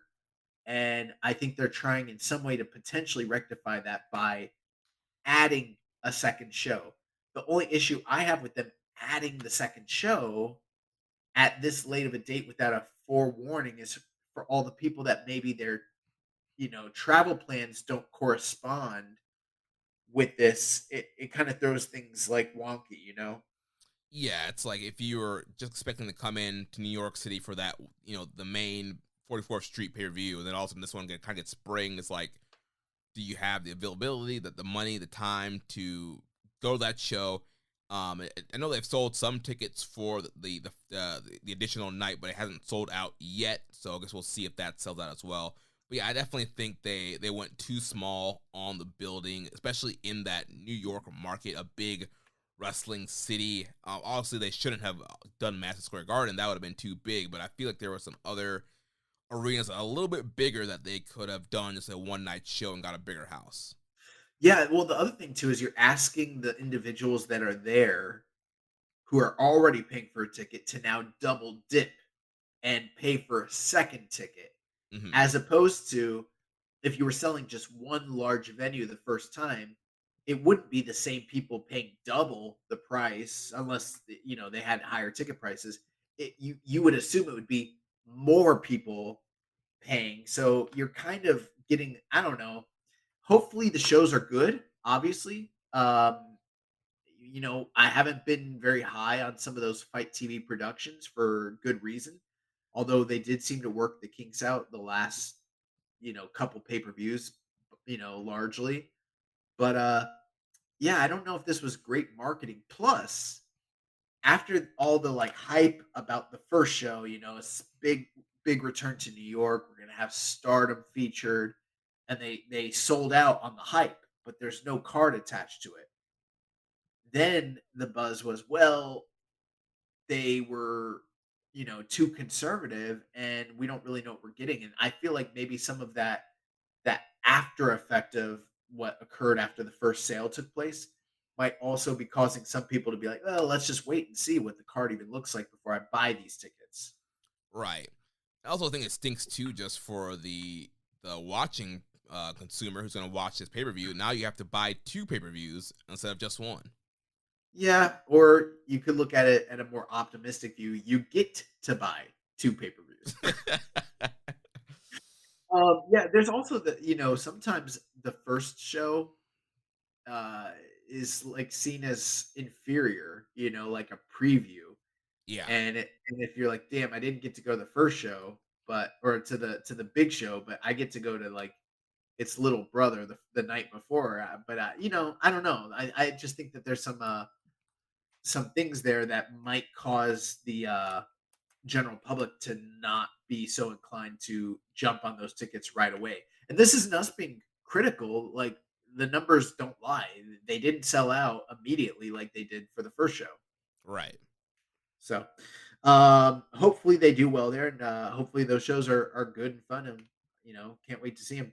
Uh, G1 Climax Semifinals will be airing Thursday on Access TV as Naito and Osprey wrestle, and they'll also be airing the Okada and Tamatonga match on Access. Those New Japan on Access numbers haven't been doing so hot since they returned. Yeah, it was not what it was back in the day. I mean, they're still getting some viewers, so it's Yeah, some exposure. we were talking a big game. We're like, damn, dog, they did a replay and y'all beat Impact. This is incredible. When they come back, they're gonna mop you boys. Nope, it has not been that way at all. No, not at all. And the synergy has not helped whatsoever. Yeah. There's not a huge crossover of people. You know what I think a lot of it is like if you want to watch New Japan, most people have New Japan World that want to watch New Japan. Right. Yeah. At this point, like, why wait a month? Like, these are old matches, like a month old matches. Why are you gonna wait to watch it on Access when you can just get New Japan World and just watch it live when it happened, or watch the replay there? I wonder if they're still airing on Roku. Dude, who even knows? Well, the video quality is a lot better, I will say that. But um other fun exciting news in the Battle of Eras, Tatsumi Fujinami, age 68, will do a singles match on December 1st at the Yoyogi Gym in Tokyo against the ace of the universe, Hiroshi Tanahashi. Tanahashi grew up idolizing Fujinami, so the show is promoted by Fujinami's Tradition Promotion, which uses a lot of New Japan stars from the 80s. So it's been quite a while since Fujinami has worked a full on, outright singles match. And this isn't quote unquote his retirement match by any means, but this definitely kind of gives me some of those Tenru versus Okada vibes from, a few years back when he retired. But it's a major match because the notes say here, Tanahashi did grow up idolizing Fujinami. They're two of the most important names in all of Puroresu history. And, it is a generational match of like the ace of the 80s taking on the ace of like the 2000s and 10s. Something that I never thought would happen. And it's going to be very interesting to see how the match, you know, turns out. I mean, Fujinami, I think he's obviously seen much better days, but for a guy his age, I feel like in his recent, you know, outings in New Japan, he's been more impressive than you would think from someone that's 68. Yeah, we've seen him a handful of times this year, celebrating the 50th anniversary of New Japan. He's been in several multi-man matchups, but yeah, for a 68-year-old, he's, looked pretty decent and can put a match together, still hit those dragon screws. And so also with a guy like Tanahashi, both these guys are master workers, and I think Tanahashi, even though, Tanahashi's on the downswing, I think he can still be able to put a match together to deal with Fujinami's, downswing and put something together that's really fun. We had something else here on the docket, but I don't have enough information to really expound on it. So I'm going to skip over that. Maybe when we get some more clarification, we can talk about it. But in other news, this coming Thursday, we have the Strong Tag Team Champs Aussie Open as they face off against the Motor City Machine Guns in a number one contenders match for the for the Impact Wrestling Tag Team titles at Bound for Glory. So hypothetically, we could have a situation where these guys, Aussie Open, end up being Triple Crown champions anyways. They could win the Impact World titles, hold the Strong titles, and regain the IWGP titles from FTR on behalf of New Japan, making them triple champions simultaneously. Yeah, I mean, that is a possibility. That would be pretty cool. Aussie Open, these guys have been having a great year. They're a phenomenal tag team. One of my favorite teams to watch this year. So, yeah, it'd be pretty cool. And then last bit of news, Rev Pro Saturday, October 22nd. Minoru Suzuki is confirmed to be making his return and wrestling against Dan Maloney. Is that part of the British J Cup? I think so. On the graphic, there was no show title, so I'm not sure. Okay. So it might be a part of that whole British J Cup weekend. One other thing, it's not on the news here. Do we want to talk about the recent Chris Dickinson news? Sure, yeah, we can talk about that. So Chris Dickinson, as most of you should know by now, Chris Dickinson, he did a surprise angle at one of these Strong tapings where he attacked Fred Rosser after the Fred Rosser TJP title match, and then on the tapings after that, they did a Fred Rosser versus Chris Dickinson Strong title match. Now, for both of those tapings, they did not advertise Chris Dickinson, and it's kind of one of those situations where it seems like New Japan is trying to, skirt around the controversy. As you know, Dickinson, he is dealing with some sexual abuse. I think it's physical abuse mostly. Yeah, physical abuse claims from former partners, and it's in court right now. He's suing them, and there's a whole court case, that's happening for that. And during when that news came out, New Japan, he had just signed a contract with New Japan, but then they stopped using him, and it was brought up in all the lawsuit stuff that that his contract was pretty much made null because New Japan wasn't booking him. But it just seems kind of sketchy with the way they kind of went around not advertising him, and from their standpoint, they could say, well, we didn't want to spoil the angle of him attacking Rosser, and then the angle hasn't aired, so we don't want to advertise that he's going to be at the taping, so we don't want people to, quote unquote, be spoiled that he's going to be the next Strong title challenger. Yeah, I mean, there is some quote unquote deniability, of course, considering New Japan's history of like protecting their kayfabe show to show. By all means, that is a possibility, but you have to consider what it looks like for the consumer. And I mean, when you are spending your money to attend a show and there's a wrestler for better or for worse, whether you think he's the worst person in the world, whether you don't care what happened, whether you're indifferent, whether you're convinced that he is guilty, putting all that aside, if he's not advertised for the show, you have no way as a consumer to determine for yourself whether you want to make the choice to vote with your money and your dollars as to whether you want to attend the show and see him. Um, and so they kind of took that power away from the audience and instead on 2 occasions now have snuck him onto the show. Now, neither of these things have aired just yet, but it's my belief just based on the fact that he's tied up in the title scene and it's made social media, via other, you know, the people that are in the crowd, like sort of taking, I don't want to call it fan cam, but like, videos with their phone. We already kind of know that this is happening and it's not like, for instance, it's not like the Marty Scurll situation where where it happened in a closed audience tape door where like we will never see that footage because they decided not to do it.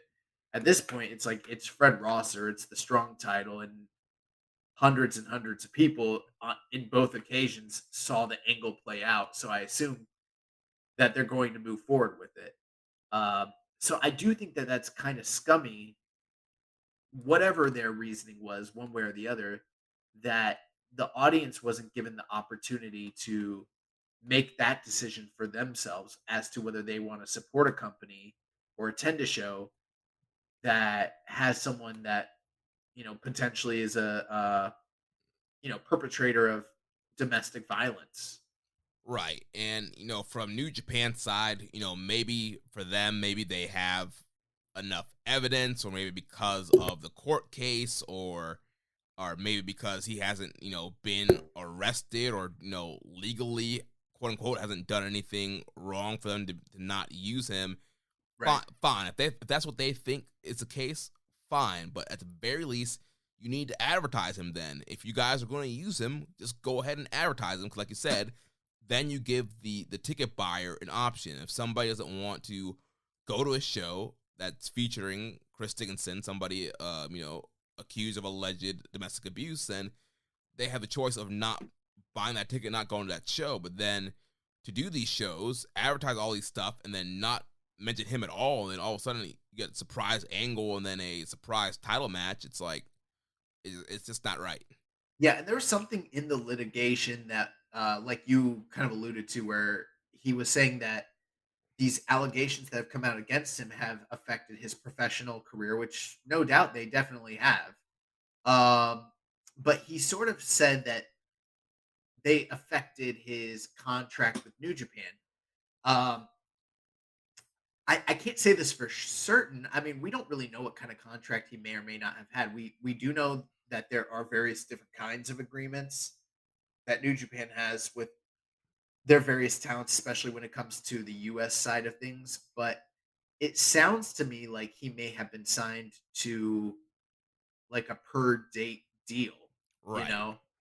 And I am wondering if part of this, like you mentioned, Jeremy, has to do with contractual obligations that New Japan might have where they don't want to get sued or they don't want to have litigation. And so they're trying to find ways to fulfill the contract without, upsetting the fan base, but also not putting it completely out there that they are using the guy, like trying to keep it low key and under the radar.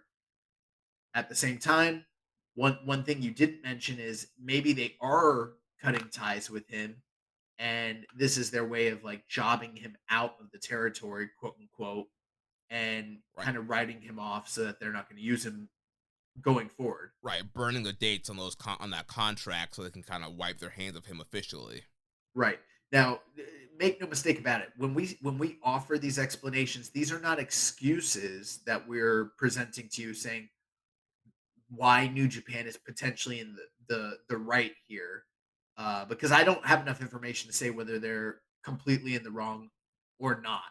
The only thing I can criticize, and it's the same thing you said, Jeremy, is that regardless of what these situations are, they should have at least had enough credibility and decency to advertise the guy. Even if you don't want to advertise a match, you should have something that says appearances from Chris Dickinson or featuring Chris Dickinson at the very, very, very least. I mean, I feel like that as a promoter of a wrestling show, that's something that needs to be done, especially considering his particular situation.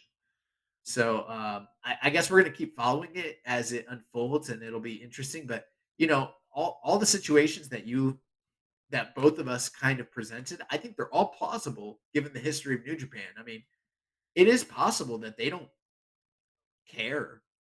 Right. I mean, we saw that they tried to bring Mario Skrull back. Right. And in the past, they've worked with the gaijins that other companies didn't want to work with for similar situations. And in Japan, we've seen them use, not just them, but other companies use undesirables like Michael Elgin and things like that. So there's that possibility where the things that are happening with wrestlers in the West don't affect their bottom line quite as much. So they don't really care. That's a possibility. There's a possibility that there's contractual obligations that they're trying to circumnavigate and fulfill at the same time. There's the possibility that who knows? That maybe they did do an internal investigation and they feel that things are fulfilled based on their findings, for better or for worse, whether that's correct or not. All those things are plausible, but we don't have enough information. The only thing I do know is for some people, it's not a good look to put your money down and show up at a show and then have this guy show up and you didn't know about it. And then how does that reflect on the company and the brand and your entertainment as a patron who's put down your cold hard cash? I don't think that's right. Right. They should have the option to at least know, and if they want to continue to buy the ticket, go ahead. And if they want to not go to the show, they should have the right not to go to the show. Right. And if your answer to that is like, well, if every wrestling company has to advertise every person that's going to be on the show before they show up, that's going to ruin the surprises. Well, my answer to that is like, not everybody that's a wrestler has these kinds of charges and allegations being, fought in court actively at the same time. It's Right. not quite the same thing. So I do think that you have to kind of deal with that very differently. And that is something about New Japan in the past. When it comes to issues that are very taboo or very serious, when it comes to domestic wrestlers and the domestic culture, they deal with those issues swiftly. We've seen wrestlers' entire careers get careened and put on halt and hold for all sorts of like things that became public knowledge over in Japan. But when it comes to Western wrestlers, it's never really been the same. And I think again, it's because they're a Japanese domestic company. But when you have international shows and international audiences and you're marketing yourself to that demographic, you kind of also have to take those things into consideration. Yeah. Well, like we mentioned, we'll keep following that story and we'll discuss more as more details come out. Let's move on to some mailbag questions here. So first set of questions comes from user White in the Discord. Says, you have said previously that there are too many members of Bullet Club. Which members would you keep in what role in BC? What would you do with the ones kicked out of BC? Straight up release them from NJPW, form a new faction, etc. Oh man, that's one of those fantasy booking questions. I'm not really always great at the fantasy booking stuff, but I got to tell you, I would get rid of Bullet Club, and I would have gotten rid of Bullet Club like 5 years ago. Like that's the real answer. I wouldn't have had a Bullet Club. I mean, Jeremy, let me ask you, what are the aside like what are the I know that I'm not saying there's been no positives. There's definitely been some positives, but since the Elite left, when was that? 2017, 2018? That would have been 2019, January. Okay. And you know what? I felt like that that whole thing felt super convoluted and bloated at that time too. But I think that this current iteration kind of got formed after they left the company. Right. So let's just kind of take it from there. Not saying that one's better than the other, because I think that that iteration had issues as well. But what are the positives that have come out of the Bullet Club since that period, since like late 2018, early 2019? I mean, I guess it's been a vehicle for Jay White to lead a faction. Yeah, It's I could agree with that. it's been merchandise sales. Any other breakout stars? Anything else notable, memorable? Big feuds, angles, I mean, it's pretty much all House of Torture. all Jay White, all Jay White's title matches, Jay White in G1 finals. You know, marching out with the whole Bullet Club to face Ibushi. Uh, If you really are high on the evil stuff, you might, be voicing up, but you kind of know how like how this podcast feels about that. I would say the only real major thing that has occurred in that period is Jay White. yeah, I mean, God had a memorable run, but I don't think that there's anything that's happened within the Bullet Club that couldn't have happened if these guys had been wearing different colors and been under a different banner, aside from Jay White leading a faction. And I don't know that he really needed to lead Bullet Club in general. Like, I'm almost of the opinion that I wish they would have just moved on from Bullet Club and done something different at this point, just entirely across the board. And the only real positive thing you can point to is Jay White. And part of me also feels like Jay White isn't where Jay White should be in 2022, anyways. yeah. I think part of that is dealing with just the pandemic and how long it took for him to finally get back in Japan and stuff like that. Some of it, Yeah, but not all of yeah. And it. I think they could have created a new faction for Jay. Like they didn't have to do Bullet Club. I think it probably would have made more sense at that time for Jay to kind of create his own unit in his image instead of carrying on the whole Bullet Club mantle. But besides that, I mean, yeah, it's pretty much been a promotional vehicle for Jay White. He's the main guy. He's the main star. Everything that's surrounding Bullet Club surrounds him. Like you mentioned, there really hasn't been anybody new elevated. There's no Hangman Page really in this group. There's no like Cody. There's no team no guys. There's no like a young Kenny Omega or a Fergal Devitt. There's none of these guys that are really Bro, their young guy is Juice. yeah. Like currently, like I don't know. Well, actually, that's not true. You know who the young guy is? Like Chris Bay and he's not Ace in the Austin. company.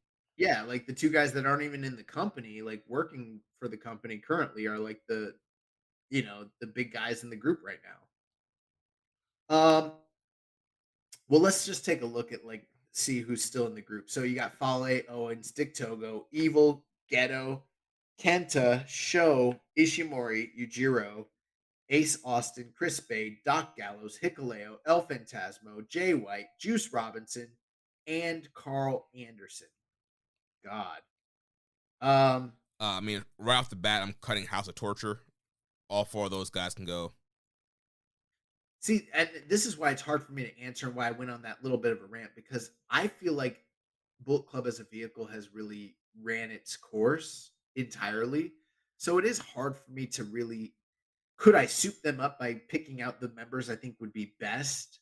Yeah, but how do I shape that narrative, and what's the thing tying those guys together as opposed to any other? You know what I mean? How do we make money off this? Yeah. And I feel like that ship is passed. Um, I guess if I'm going a little derivative here, my answer to that question would be this: you go back to the roots. You get rid of the domestic Japanese members altogether, all of them, including Kenta, and you give Bullet Club a mission statement, which is whatever it was originally, to shake things up and be the big bad guys. And I think you kick out Jay White. Mm. And I think you build it around ELP. And I would go with an entirely Gaijin stable. I would kick out, um,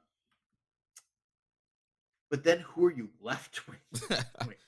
then That's the hard then part. you're left with Fale, Chase, um, Chris Bay, Ace Austin,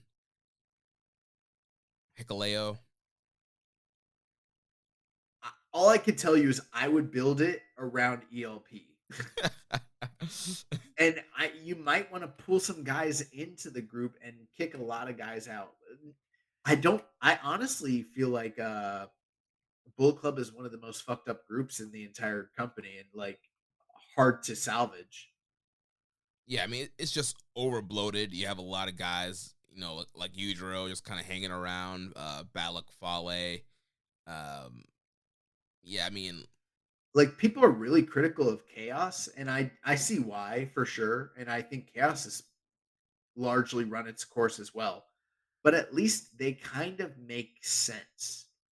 Bullet Club doesn't really make sense. It's just a bunch of what were the bad guys in Power Rangers called? The Putty putties, Patrol? the putties, yeah. This is a bunch of fucking putties, bro. Like a bunch of dudes that just lose. And the guys that are like stars, quote unquote, they're not even that big of stars and they're kind of old.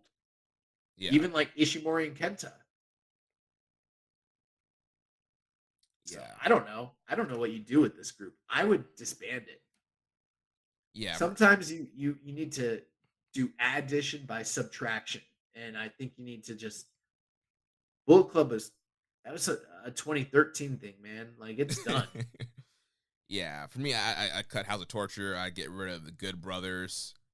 Um, So I mean, if you were just going to keep the group as it is and make it as strong as possible, I guess we could just do it that way. yeah, You cut Fale, you cut Dick Togo, you cut Evil, you cut I don't know, you keep Gato as a mouthpiece. yeah, he can be a manager. Yeah, Do you keep Chase Owens? You cut him. I probably cut him. yeah, cut. And what? You keep Kenta? Yeah, You keep Show? nah. Bro, it's Show. Show's the only guy with upside that's young in the group. He's been tainted. There's there's no salvaging Show. All right, so you cut Show, you cut Yujiro, you keep Taiji Ishimori, Yeah, and then what are you gonna do with Ace Austin and Chris Bay? keep him. All right, and then you cut Doc Gallows and Carl Anderson. Yeah, You cut Hikalea or you keep him, I keep Hikaleo. He fills a Fale spot. and you got ELP, J, and Juice. You keep all those guys. Yeah, All right, so your Bullet Club is Juice, Jay White, ELP, Hikaleo, Ace Austin, Chris Bay, Taiji Ishimori, and Geto. yeah. I don't know, man. And Kenta. And Kenta. That don't. I'd keep it a little tighter than that. I don't know. This whole thing sucks, honestly. Like, yeah, man. I'm not feeling it. And then to answer the rest of it, it's like there's so many members. How am I supposed to talk about like forming other groups and where they would go? There's just too many different trails to go down. My answer is very legitimately get rid of Bullet Club. Mm, And it has been for a long time because Yeah. they're not the Bull Club anymore. yeah. Moving on to his next question. It says, do you think there's any chance Gato won't have Okada win the belt at the Dome in January at Wrestle Kingdom? Yeah, I think there's a good likelihood that that's a possibility. I'm not saying it's for sure, but it's definitely on the table. Yeah, I mean, you could never count out Okada in a big match, especially as they're continuing to try to recoup revenue from the pandemic. He's the biggest star. You got to get the most juice out of the squeeze, so I definitely could see that as a possibility. But everything that you said makes it sound like Okada is going to win, and he's asking won't win. Mm. And I think, yeah, it's a high likelihood Okada wins the belt back. But then again, we're not going into a 50th year. You know what I mean? Yeah. And it depends on who the opponent is. If it's Jay White, I think he's beating Jay White.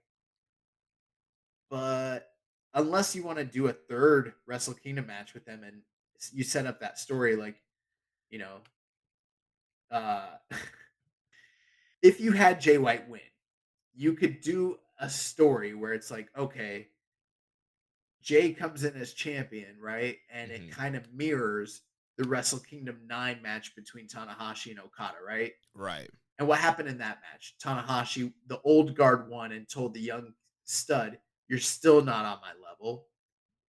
And then he had to basically work his way back till the next year to where he finally could defeat Tanahashi for the third time on the big stage and stake his claim.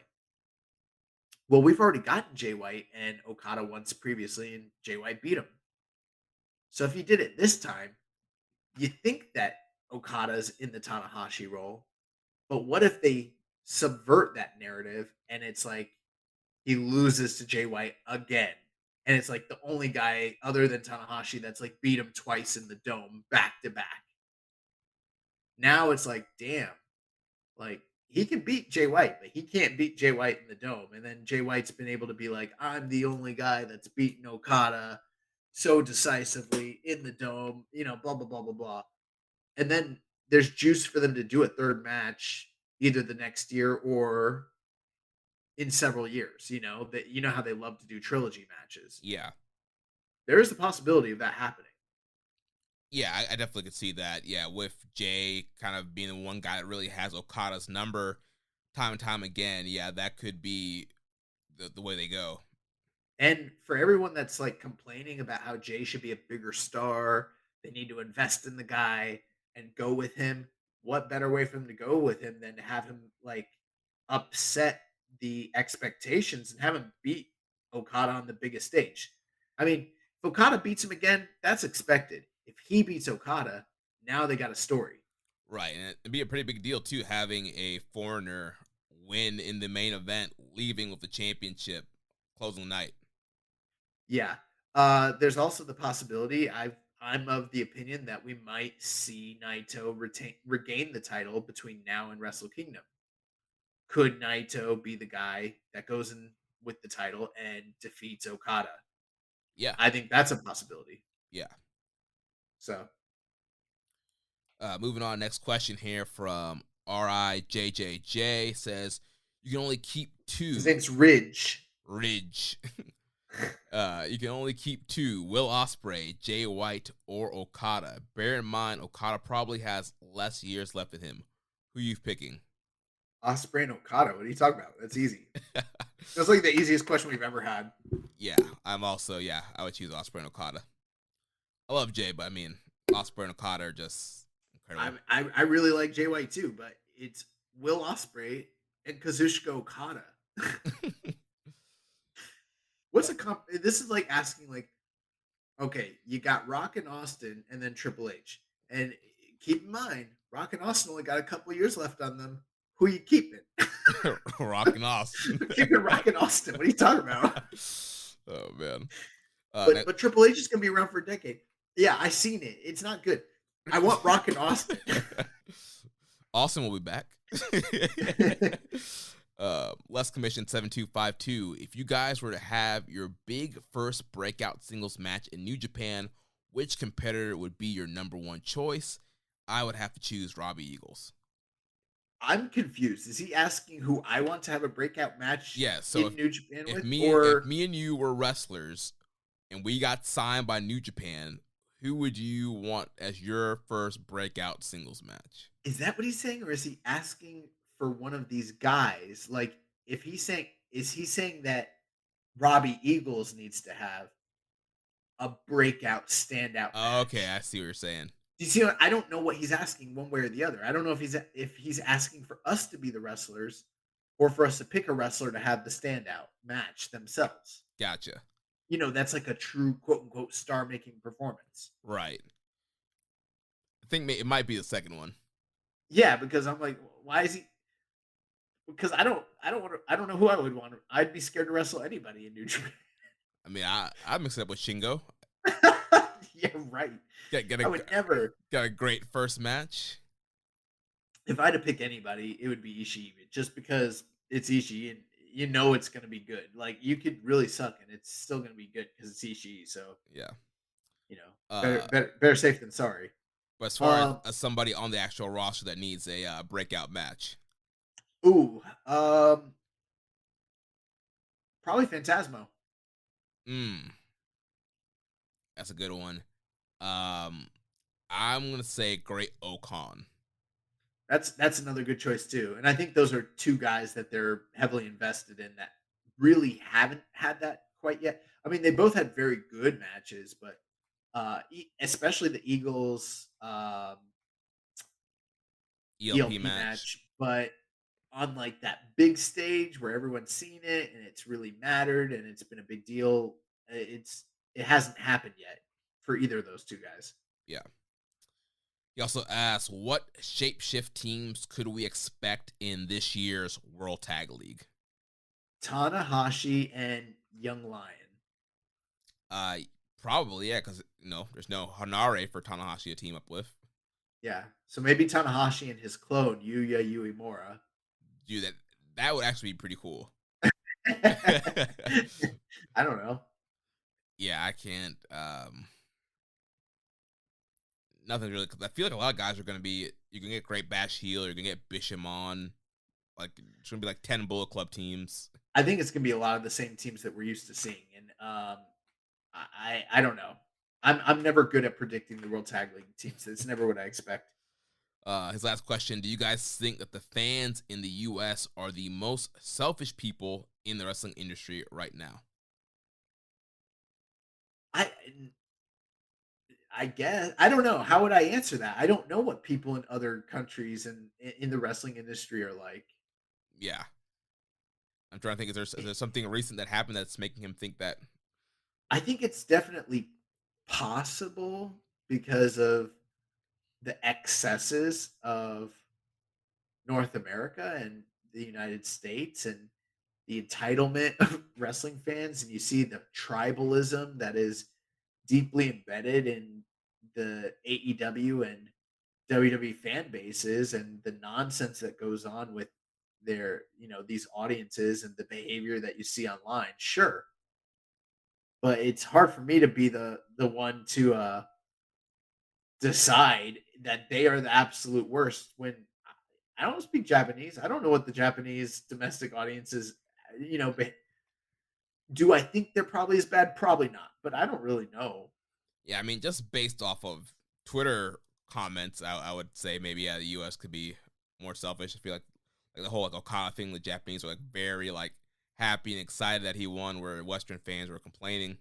Why are they selfish though? Like, what did they do that was so selfish? I don't know. I don't know either.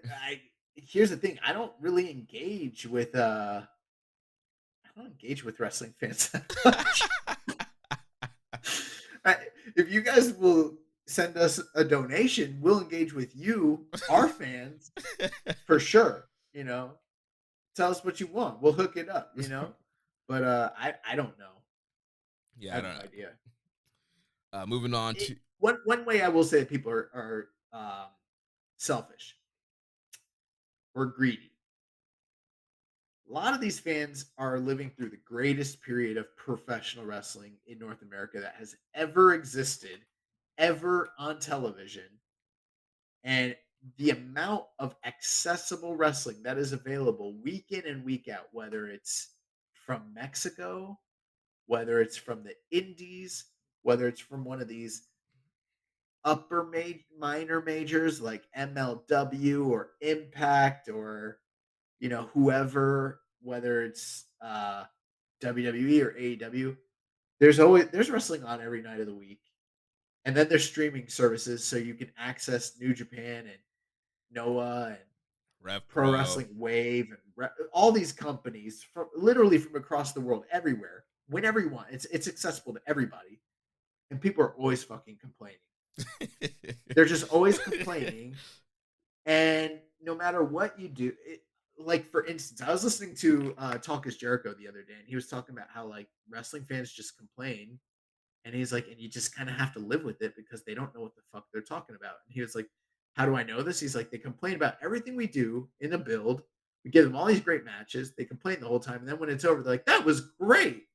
It's like, yeah, of course it was great because we booked it. We know what we were doing. And you didn't, you complain from all these, different angles and you have no idea where we're going instead of just like letting it play out, And it's like, bro, I lived in a period where when you watched wrestling, it was in an hour, probably like 6 matches. Most of them were going to be under 5 minutes. It was going to be a dude named like Jack Haysaw, just like in a jacket, standing in the ring, no music, just waiting to get demolished. And then the Berserker comes out and he beats his ass, and that's it. And then at the end of the show, you got one good match on Superstars, and it was going to be like Coco Beware versus the Big Boss Man in like a 10-minute, match. And that was normal. Go back and watch some of those early Raws from 1993, 1994. It's like they're not good. Yeah, Brian and Vinny, they were reviewing a lot of those Raws, and when I hear back from that stuff, I'm like, yikes. Yeah, bro. And it's like you're living in the period where the greatest in-ring product is available to you week in and week out, night in and night out, and all people want to do is complain. And it's like, I don't know what to tell you, man. This wrestling's never been as good. Yeah. Moving on to Grunty Dodds is, do you know what the timetable is for Tangaloa's return? If he's not back by Tag League, who should Tama team with? Jado. Ugh. That's his tag team partner. What are you talking about? Yeah, I mean, that would be the option. They wear the same gear. Yeah. You're good friends with Tangaloa, right? He said, I am not good friends with Tangaloa. I've met Tangaloa. And I was actually told the expectation for how long he was out, but I can't remember it. And if I could remember it, I don't think I should say it on the air because I don't know if that's public information. I don't want to betray anyone's trust. But I actually was told the timetable, but I don't remember anymore. And who knows? Maybe that's not accurate any longer. So I have no clue. Yeah.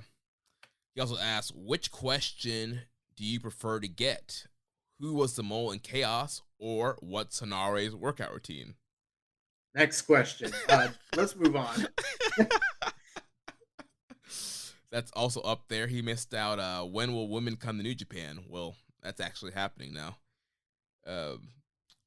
Moving on to Dayman 52. Does Hikuleo have the potential talent ceiling to serve as the monster Gaijin role a la Lance Archer in a few years? I think that hypothetically, if guided the right way with the right seasoning and experience, there's no reason he couldn't be a top guy.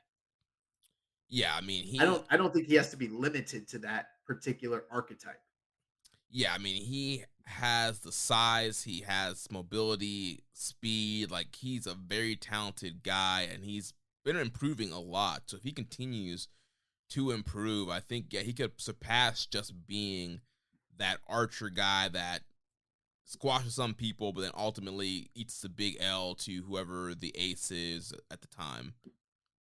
Yeah, it's funny. We live in an era now where people look at the monsters, quote unquote, that have been in New Japan. This isn't to disrespect them, but it's not the same as it was back in the day. Now, modern days, you got Fales, you got Archers, but like in the old days, you had Andres and Vaders, Stan Hansen, and Hansons. Yeah. It's like, why can't we get back to that where top guys are also monsters? I mean, they love monsters in Japan. It should be like that. Yeah. Also asked, does the increase in cheering / booing create potential for House of Torture to become more palatable for U.S. audiences? Yeah, absolutely. I mean, especially if they're able to articulate the whatever it is that if we're able to live vicariously through those fans in the audience and, we want to boo and they're able to do it and it creates a funner, more enjoyable environment for those guys to kind of build off of. That's one of the things when you're playing a heel, how do you know if what you're doing is working if the audience can't react to it?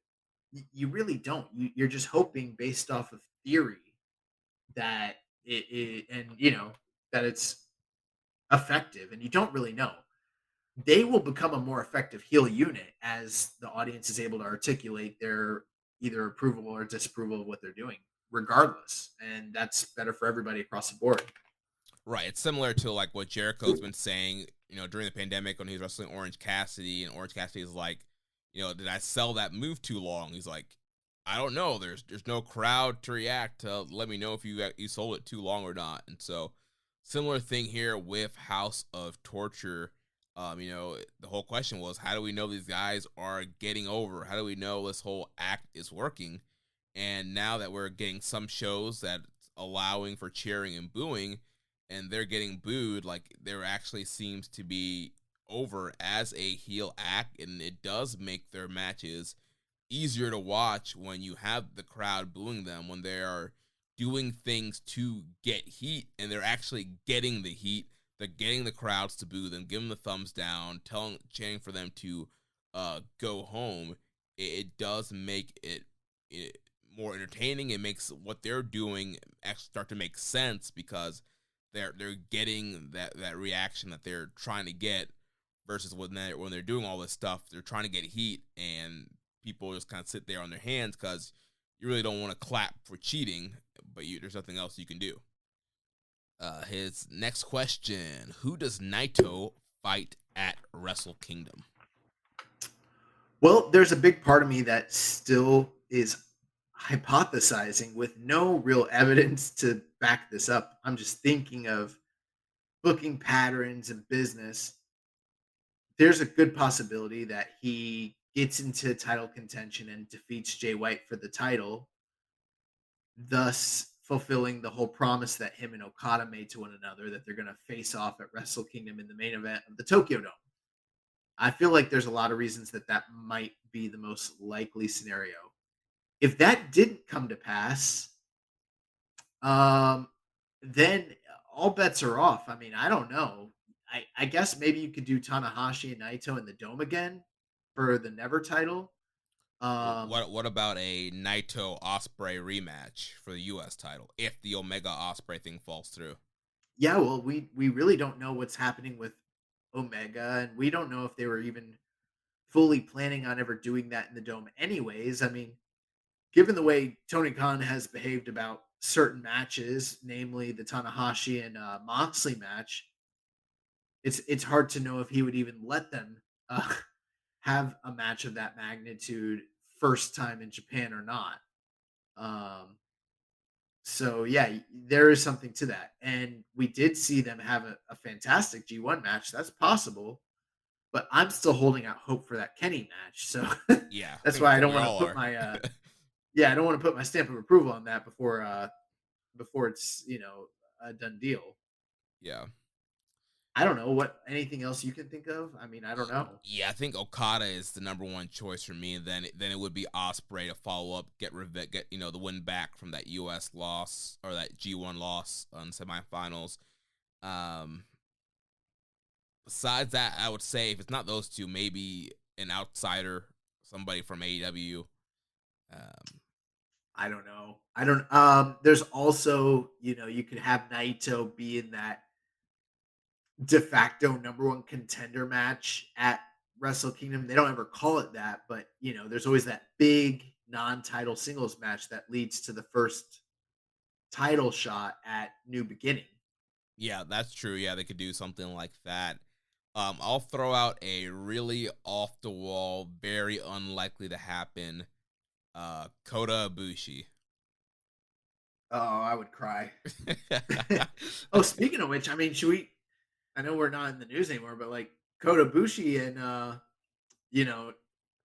Kenny Omega, they've been chilling. Yeah, in Japan. The Golden Lovers have reunited. Thank you, CM Punk. Thanks, Ace Steel. Yeah, so they are back together again. Confirmed run in New Japan incoming. They're going to be in the World Tag League, by the way. Oh my god. They never did it when they were in the company, and they really regretted it. So they're coming back to do it. Kenny convinced Ibushi. to do It's not that bad. They apologized. You can't wrestle in a triangle ring. You got to come back. Oh man. And then likewise, Ibushi was like, I mean, is it worth it to be an EVP? Did anyone ever bite you when you worked in Japan? No. I don't know. Maybe you should come back to the Cerulean Blue. Maybe you should be the star of my triangle ring promotion. Oh man. Yeah, who knows? I don't know who Naito could wrestle. Yeah. I think we throw out some good options. Yeah. MJ Does PR says mid Oh, card. Goto. Just throw him in there with Goto. MJ Does PR mid card shuffle. If you could remake New Japan's mid card in your own vision, what would it look like? Who would you push? Who would you downcycle? I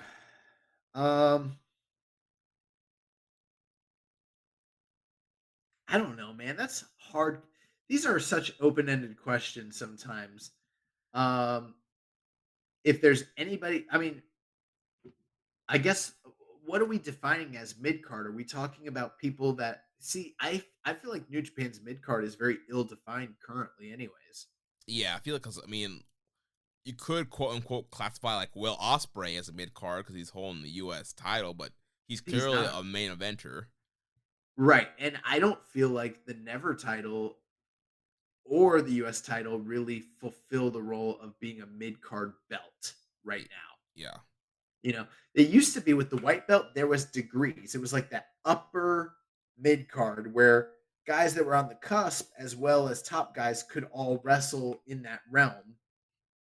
And then people that were generally wrestling for the Never and the US title, we're typically like in the mid card, except for like Kenny that one time. But after him, most of those guys were kind of mid carders. Jay White was working his way up. Cody wasn't. I wouldn't call him a main eventer. Juice was in the mid card. I don't know. Everything's just gotten weird since they got a white belt or got rid of the white belt. Yeah. I mean, for me, kind of same answer from the previous question. I mean, Great Okan to me is that main guy that I feel like I would get behind and push and try to elevate him up the card.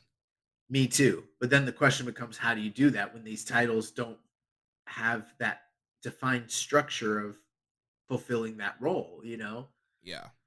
I guess I would maybe put the Never title on him. Yeah. And that might be a good first step. Yeah, you could have him, let's say Tanahashi beats Carl Anderson, you have Okan beat Tanahashi, then I would have Okan have a banger of like Goto and Ishii, some of the, the Never legends, Shingo, establish him as a bruiser, then you can maybe transition him over to the US title, have him hold that, and then eventually, challenge for the world title. I would definitely push up. I mean, I don't know, man. This is so tough. Because I feel like the reality is a lot of the guys in New Japan, I don't want to be too critical here, but like what ends up happening a lot of the times is people get slotted, into a particular position in New Japan, and then they're just in the pecking order, and they're just kind of waiting for the whole entire card to bump up simultaneously when guys leave. You know what I mean? Yeah. It's very rare that you see someone jump the pecking order to a large degree, and that does happen. We've seen it with Ospreay and Shingo and others, but it's not that common. I mean, I can tell you a couple guys I think definitely need more focus and attention. I just don't know how you do it from a business perspective, but Juice is definitely a guy I would push up. Mm-hmm. Jeff Cobb. Yeah, probably to some degree, Jeff Cobb. I mean, I already feel like he's pretty high up there anyways, but maybe it's sort of on again, off again. Yeah. Maybe Taichi. Yeah. Guys I would push down, I don't know. A lot of them are already kind of down anyways. Fale, Chase Owens. I don't know. Yujiro. Most of the guys in Bullet Club. Yeah. His next question says MJF was on Ariel Helwani this week and called NJPW dog shit promotion. He mentioned again that he likes Great Okan. He also said that he'd work for any company that would pay him the most except New Japan. This is the second time MJF has said stuff like this. What do you think he's up to? I think he's just working people. Yeah, I mean, obviously MJF does all his stuff in character. He's a heel. He knows that the smart internet fans love New Japan, so he's going to bury New Japan. He knows a lot of fans don't like Great Okan, so he's going to put over Great Okan. So yeah, he's just trolling, getting heat, and just getting people to create articles or clickbait stuff that he says in these interviews. Yeah, and I mean, who knows? He might not like New Japan. True. It's definitely plausible and believable. This might just be him turning his character or his opinion up to 11. But I mean, I don't know. He might not be a guy that really actually likes New Japan, and he's just letting that opinion sort of organically take on a larger than life persona, and expressing it that way. I think that's also believable. He doesn't necessarily strike me as a guy that loves Puroresu based on some of the stuff he said. But at the same time, I think most of this is just it's all work. And it is funny how many people listen to him on, like, say, Ariel Hawani's podcast, and they think he's like doing a real like interview, and it's clearly all in character. Yeah. Now, and I'm not saying that's you, MJ does PR. I'm just saying that I saw that sentiment quite a bit just across the internet, and I'm like, you guys, have you guys never watched MJ does or MJF before? Like, it's kind of his deal. Yeah, he totally has worked so many people in the circles with all the interviews he's been doing this week. Moving on to Rambone Slam Pig says, was Kenny's visit to Ibushi be a catalyst for Ibushi to reignite his passion for pro wrestling, return to NJPW, and regain the World Heavyweight title? Um, we got to let it play out. Yeah, I mean, it could be, they start talking about old times and DDT, and yeah, maybe Ibushi's like, all right, I'm ready. Um, yeah, I mean, I would love for Ibushi to come back. The latest report was that his shoulder is slowly healing, so that's a good sign. Yeah. But whether he comes back to New Japan, I mean, the last report we heard was he's not expected to return it at all. So Yeah. Next question here. He says, the current crop of young lions on excursion are an exciting bunch. Which current or past stars do you think each of the following is most reminiscent of? Yuya Mora, Ren Narita, Yota Tsuji, and Shota Umino. ooh, great question. Well, I think the first easiest one, Ren Narita, is clearly like a Shibata. Shibata, yeah. Then Yota Tsuji reminds me a lot of oh man, why does this always happen to me on the air where I forget words and names? Um Takayama. Mm, He reminds me Yota Tsuji reminds me a lot of Takayama, just kind of like that big, brooding, you know, heavy duty type of dude. Plus, they both have long hair. I don't know. And Takayama, when he was young, he was like kind of like a slender, muscular build like Suji, and then he put on the weight as he got older. So I don't know. There's a lot of comparisons there. But Yumura and Umino, that's a tough one because they both kind of remind me of Tanahashi a bit. yeah. I think Yomura, I definitely get that real, like the young, like 2012, 2013 Tanahashi vibes. I've also gotten like Fujinami vibes from Mm, Yumura in the past. I've also gotten Sonata vibes from Yumura in the past. yeah. If I had to choose between the two of them and say which one reminded me more of Tanahashi, it's Yumura. But he also kind of reminds me of those other three wrestlers I mentioned. As far as Umino goes, I don't know. I think definitely like his present, like the kind of like the attire and the entrance, and it's kind of Tanahashi. Yeah. Um, Well, maybe I go with Yumura. I go more of a Fujinami, and then with Umino, I go more of a Tanahashi. Just make it easy. yeah. Boom. All right, that wraps it up for. You skipped all of the Twitter questions. You want me to read those? Oh, there was Twitter questions. I got Rainbow and Slam Pig. I didn't see any. Yeah. So we had a question from Oscar Rooney. He asked, "Does New Japan have the best overall merch in all of wrestling?" And he sent us a picture of the recent Lij vinyl like bomber jacket, the black and gold one with the red trim. Hmm. Yeah, I And mean, I gotta tell you, I don't like New Japan's uh merch across the board, just generally speaking. I think some stuff is good. Like the bomber jackets are cool. Some shirts are cool. I think it's hit or miss depending on the wrestler. I feel like. That's true, but by and large, there are cool items for sure. But most of the stuff I see that comes out of there looks, I don't know.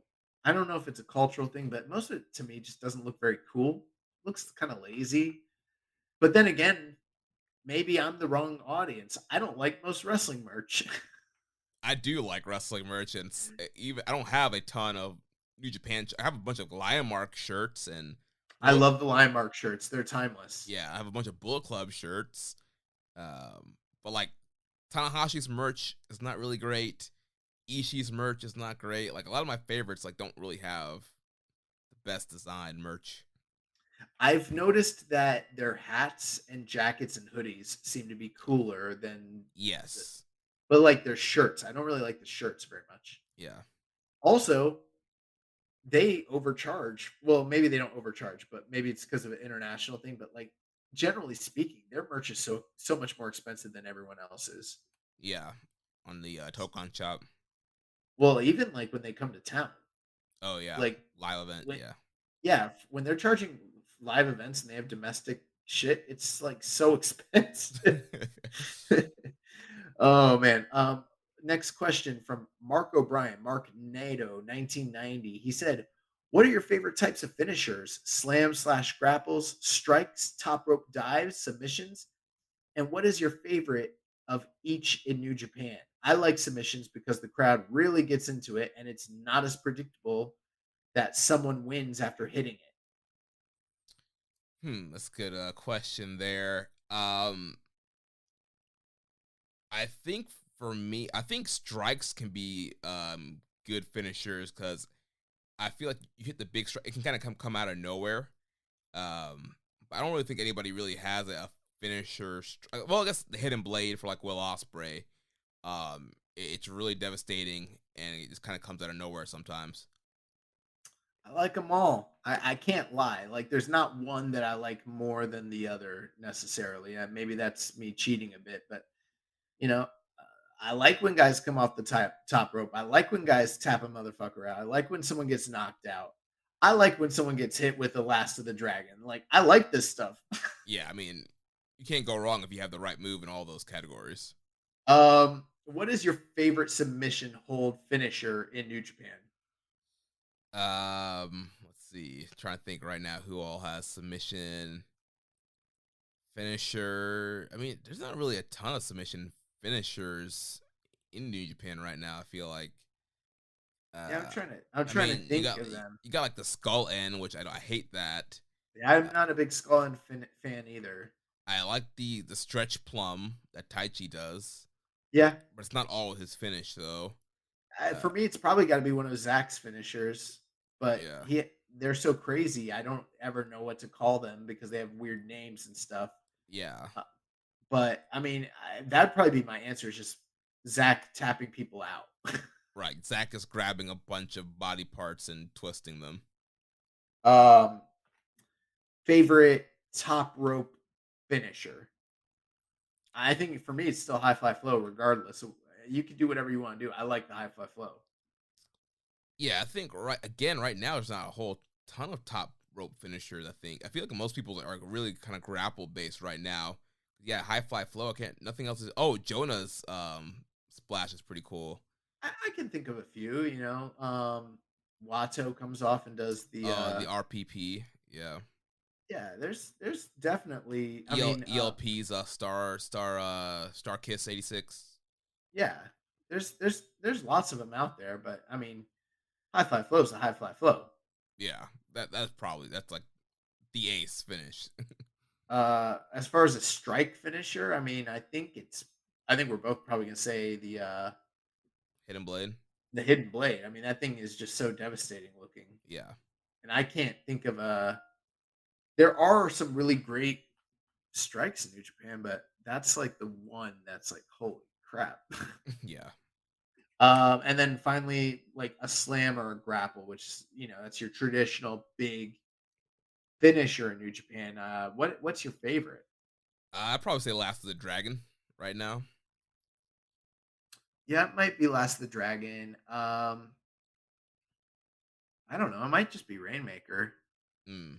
I like the Rainmaker. I also like I like the Hidden Blade. Yeah, I like Tour of the Islands. Yeah, Tour of the Islands is good. Stormbreaker's great. Yeah. Yeah, Last of the Dragon's probably the coolest one. Well, Made in Japan is better than you like Made in Japan better than Last of the Dragon? Yeah. I don't. I like Last of the Dragon better. I actually like when Ishii just hits someone with a brainbuster. Yeah, Brainbuster is cool. Also, Gotch style pile driver. Mm-hmm. Yeah, there's a ton of great finish. Next question: if New Japan had a War Games match, who would you like to see in it? Well, there's also tons of factions. I think probably the most compelling, if you're going by the groups, would probably be like maybe Chaos versus United Empire. So you could do like Okada, Goto, Ishii, and Yoshihashi. I guess maybe Yano against Osprey, Cobb, Ocon, and Aussie Open. Okay, so how many people would be in yours? 4 or 5? I did 5. Okay, and who would it be?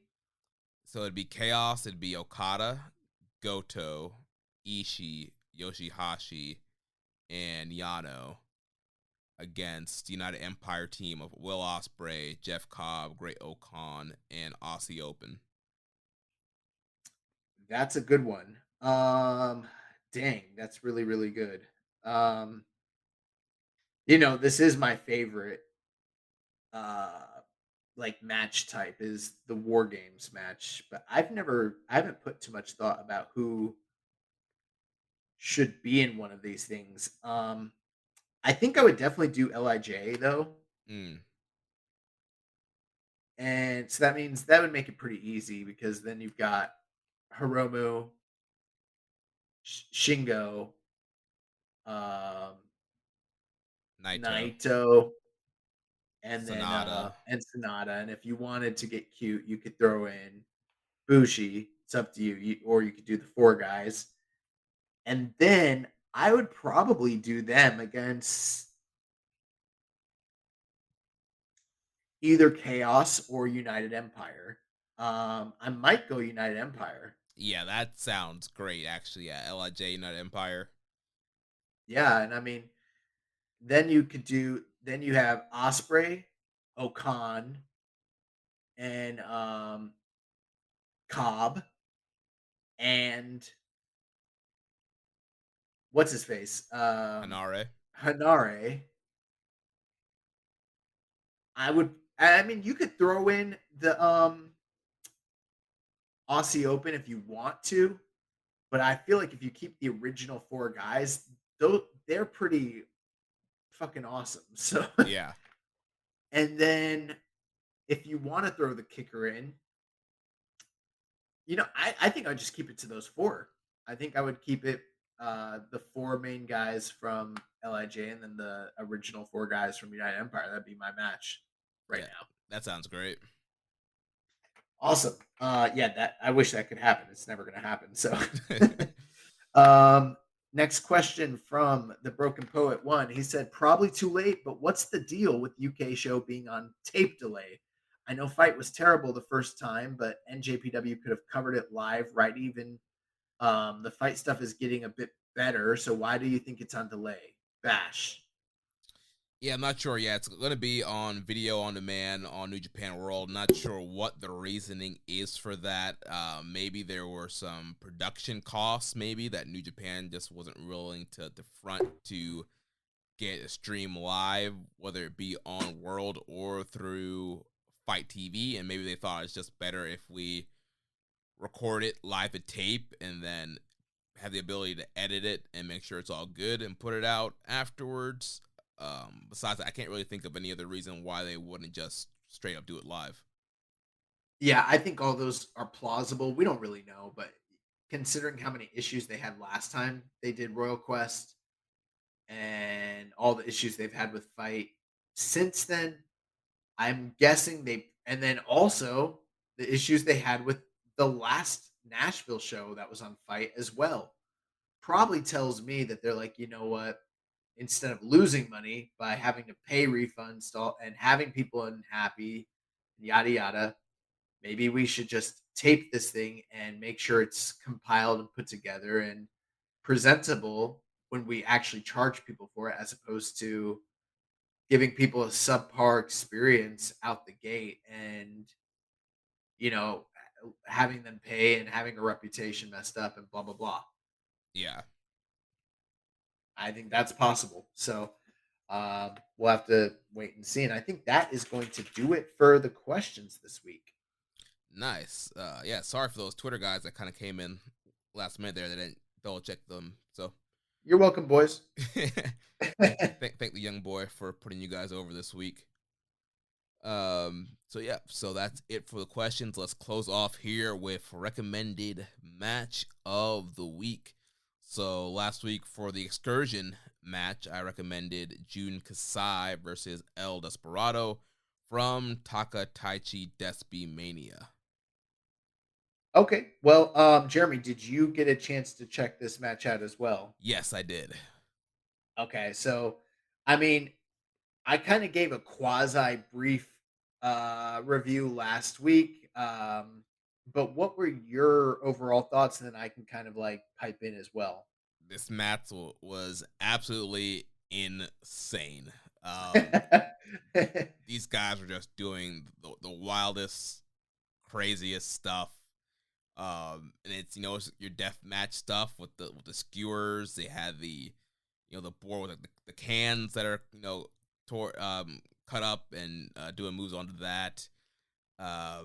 They had like those kind of like plywood board things. They had the barbed wire board, which Despi's mask got caught in towards the beginning, and Jun Kasai just used that to kind of rip up Despi's mask. But yeah, pretty much you name it, every weapon, every plunder thing they had, it was a bloody, crazy brawl, tons of crazy high spots. And initially when I first started watching it, I'm like, man, this is just a crazy, death match high spot. But then as the match went on, I felt they really told a compelling story. They really got the crowd behind Desperado. He was kind of the underdog here. And there was a closing stretch of the match where Jun Kasai was just hitting this guy with like move after move after move. Like he did his big splash from the top. He was doing all his big signature spots, and Despi kept kicking out.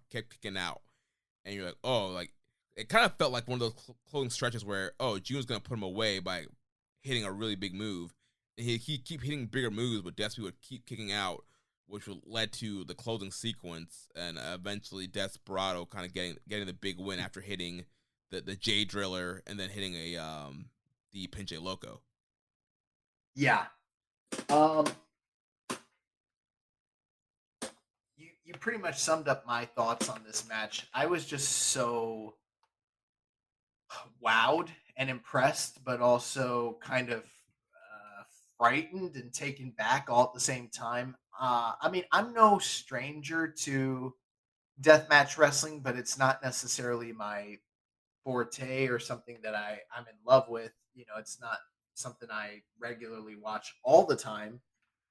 But this match really was an incredible story, and it built off the the whole history that of matches that these two guys have had, starting with the first SB, or the first Taka Taichi Mania match they had with one another a couple of years ago, where this guy got his jaw broken, and then the rematch, which was the tag match that they had earlier this year, and kind of all culminated here. And they've kind of had each other, in the crosshairs for a while now. And for whatever reason, Despy, I mean, he's a New Japan guy. He's kind of a made man. He's like the leader of the junior division, and he doesn't really necessarily need to be about that life, but for whatever reason, he is. And both of these guys coming out in all white was an incredible touch because you knew that they were going to bleed a lot. And like you said, every gimmick that was imaginable. I mean, there's some pretty horrifying stuff.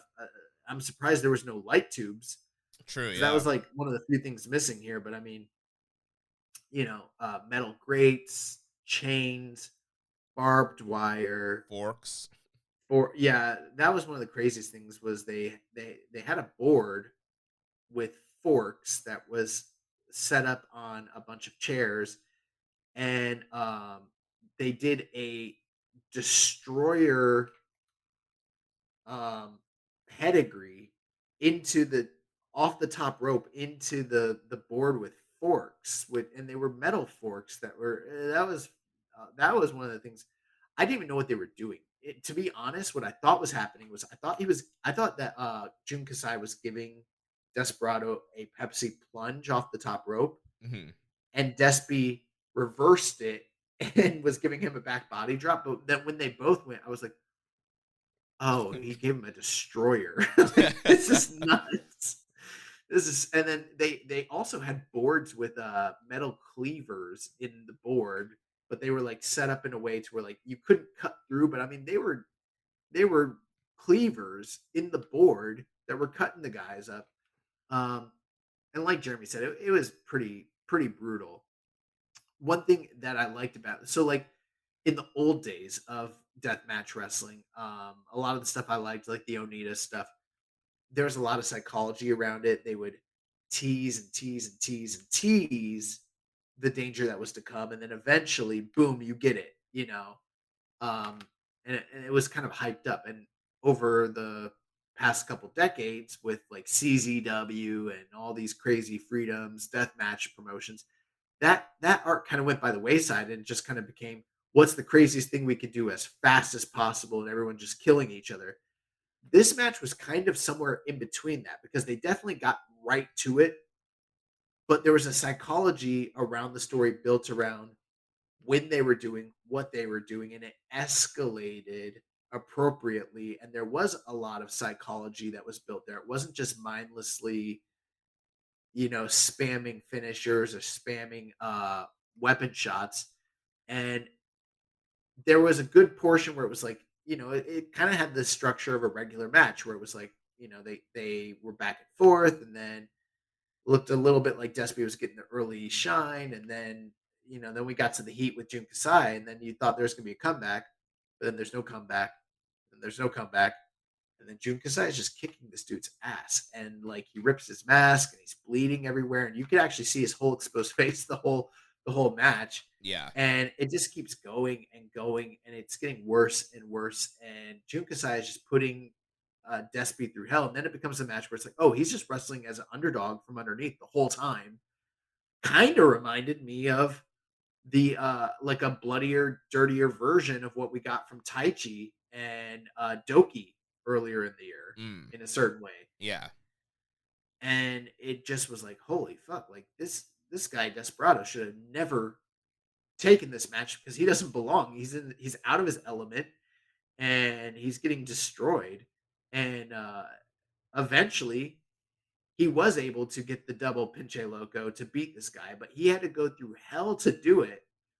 And it's just so wild. And then the post match comments, it's not traditionally like as good as like say an Eddie Kingston promo or a Mox promo or some of the stuff we've seen this year, but it was really incredible and touching, the post match promo where Jun Kasai is talking about how Despy said that he didn't care about his life and he's willing to die. And he's talking about how like you're not like me. Like, you have the world in front of your feet, and you know, you shouldn't be willing to die in this ring. Like, you have something to live for, and don't ever take life so like so lightly, you know. And then Despy like broke down in tears and was like, I'm never going to make that mistake again. And it was like there was like a progression of like character building and story, you know, in the story that they're telling, where it's like, damn, like I have a lot more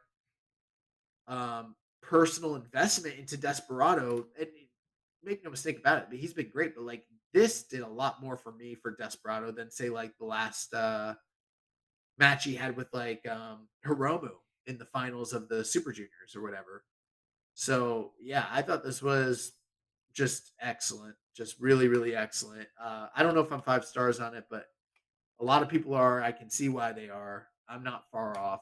I think it's a clear leader and contender for excursion match of the year contender. Yeah, definitely. So then for the recommended match, you recommended Liger versus Hiromu, one of their only televised singles matches from Best of Super Junior 27 Night 2. Watched this matchup, and man, this match was so much fun. It was in a raucous, hot Corkin Hall crowd. And straight from the bell, Liger goes to Hiromu. Bam, Shote right from the opening bell. Hits the senton dive from the apron. Brain buster on the floor. Liger is just taking it to Hiromu. Hiromu's having to fight from underneath. And then from there, those guys just back and forth with the speed and the high flying and the great spots. Of course, Hiromu's trying to hit the time bomb, but Liger keeps reversing. Liger got several great, hope spots. He hit the big Liger bomb. He hit the brain buster in the ring, and the crowd was totally behind Liger. Hiromu was the junior champion going into this match and into this tournament. So had Liger beaten Hiromu, he would have gotten a junior title shot after Super Juniors. So the crowd was definitely, behind Liger and wanted him to get the big win here. But yeah, Hiromu kind of fighting back, and it was able to hit the time bomb to beat Liger. Nice. Well, I guess that is going to where would you go star ratings on this one? So probably like 4.25 for the Liger Hiromu. That's pretty high for a match this short. Yeah, it was short, but I don't know. It was awesome. Like Liger was on fire, like flying all over the place. Hiromu was just moving so fast and doing a lot of cool stuff. It was an awesome match. Nice. Well, that is going to do it for recommended excursion match of the week talk. Let's give our recommendations for this coming week and get out of here. Yeah, so this week I have the recommended match, and I am choosing Katsuyori Shibata versus Shelton Benjamin from the G1 Climax 24 Night 5, July 28th, 2014. What led you to pick this one? So I saw on Twitter Tanahashi talking about his match with Shelton Benjamin. And, I've always been a big fan of Shelton Benjamin. He was one of my favorite guys, kind of that mid-2005 era of WWE. And, I haven't seen a ton of Shelton stuff in New Japan. I was like, oh, well, Shelton Tanahashi, that sounds good. Then I went to Cage Match, and both those matches were like 6s, and Dave gave both of them like 3.25. And I'm like, that's weird. I guess those weren't that good matches. So then I went to Shelton's Cage Match, went to New Japan, filtered for his highest rated New Japan match, and it was this match, his highest rated singles New Japan match, and it was this match with Shibata. Huh. Well, I will definitely have to check that out. I don't know if I've actually seen this. So, yeah, that's interesting. For my excursion match of the week, I know that the last time I had this, I sent you to the UK to Red Pro's 10-year anniversary. I think we're going back there. So the first night's main event, which would be Will Ospreay versus Mike Bailey, got a lot of buzz. I know it's one that you've been probably wanting to check out. I don't know if have you already seen it? No, I started watching it at one point, but then had to do something else. So yeah, I definitely need to watch this match. So yeah, I'm looking forward to watching it this week. Awesome. Well, that's going to do it. Yep, that's going to wrap things up for us here this week. Next week we'll be back to review the burning spirit in Kobe and keep you up to date with all the latest NJPW news. If you enjoyed today's show, please consider making a donation. Visit socialsuplex.com/donate and click on the donate button under the Keeping It Strong Style logo. Make sure you connect with us on social media. On Twitter, the show is at KI Strong Style. You can follow me at Jeremy L. Donovan. Also follow the network at Social Suplex. On Facebook, we're facebook.com/Social Suplex. On Instagram, we're also at Social Suplex. You can find us on Reddit. I'm the Pro Black Guy. Josh is Keeping It Strong Style. You can email me, Jeremy, at socialsuplex.com. And check out all the other shows that we have here on the Social Suplex Podcast Network. One Nation Radio, hosted by Rich Latta and James Boyd. The Grave Consequences, hosted by Caleb and Maserati. All Things Elite with Floyd and Austin. The AEW Match Guide Podcast, hosted by Sir Sam. And the Great Match Generator, hosted by Danny Kukler. Don't forget to subscribe and leave a rating and review, and we will catch you next week on Keeping It Strong Style, the ace of podcasts. Ichiban. Thank you for listening to Keepin' It Strong Style. We'll see you next time.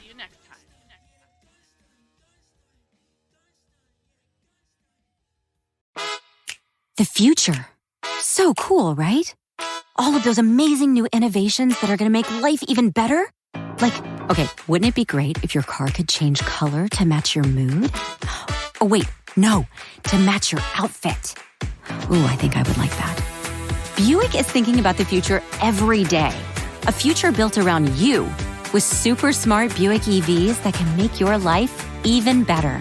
And soothing spa-like interiors that can leave you feeling relaxed and refreshed. Wait, is that eucalyptus? Oh, believe me, the future smells incredible. And it's all out there waiting. So let's go to the future together.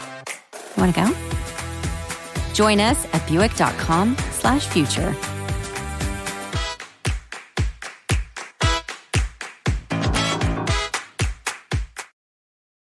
Football fans, grab your favorite food and a cooler full of drinks. It's time to tailgate. Whether you're serving up hot dogs and hamburgers or break it out the barbecue, feel free to kick things up a notch with Frank's Red Hot. And when you're looking to cool it down, reach for a nice cold Bud Light. The team's going all the way this year. Make sure you're there to cheer them on. And don't forget to fire it up with Frank's Red Hot and cool it down with Bud Light. Enjoy responsibly. Anheuser-Busch Bud Light Beer, St. Louis, Missouri.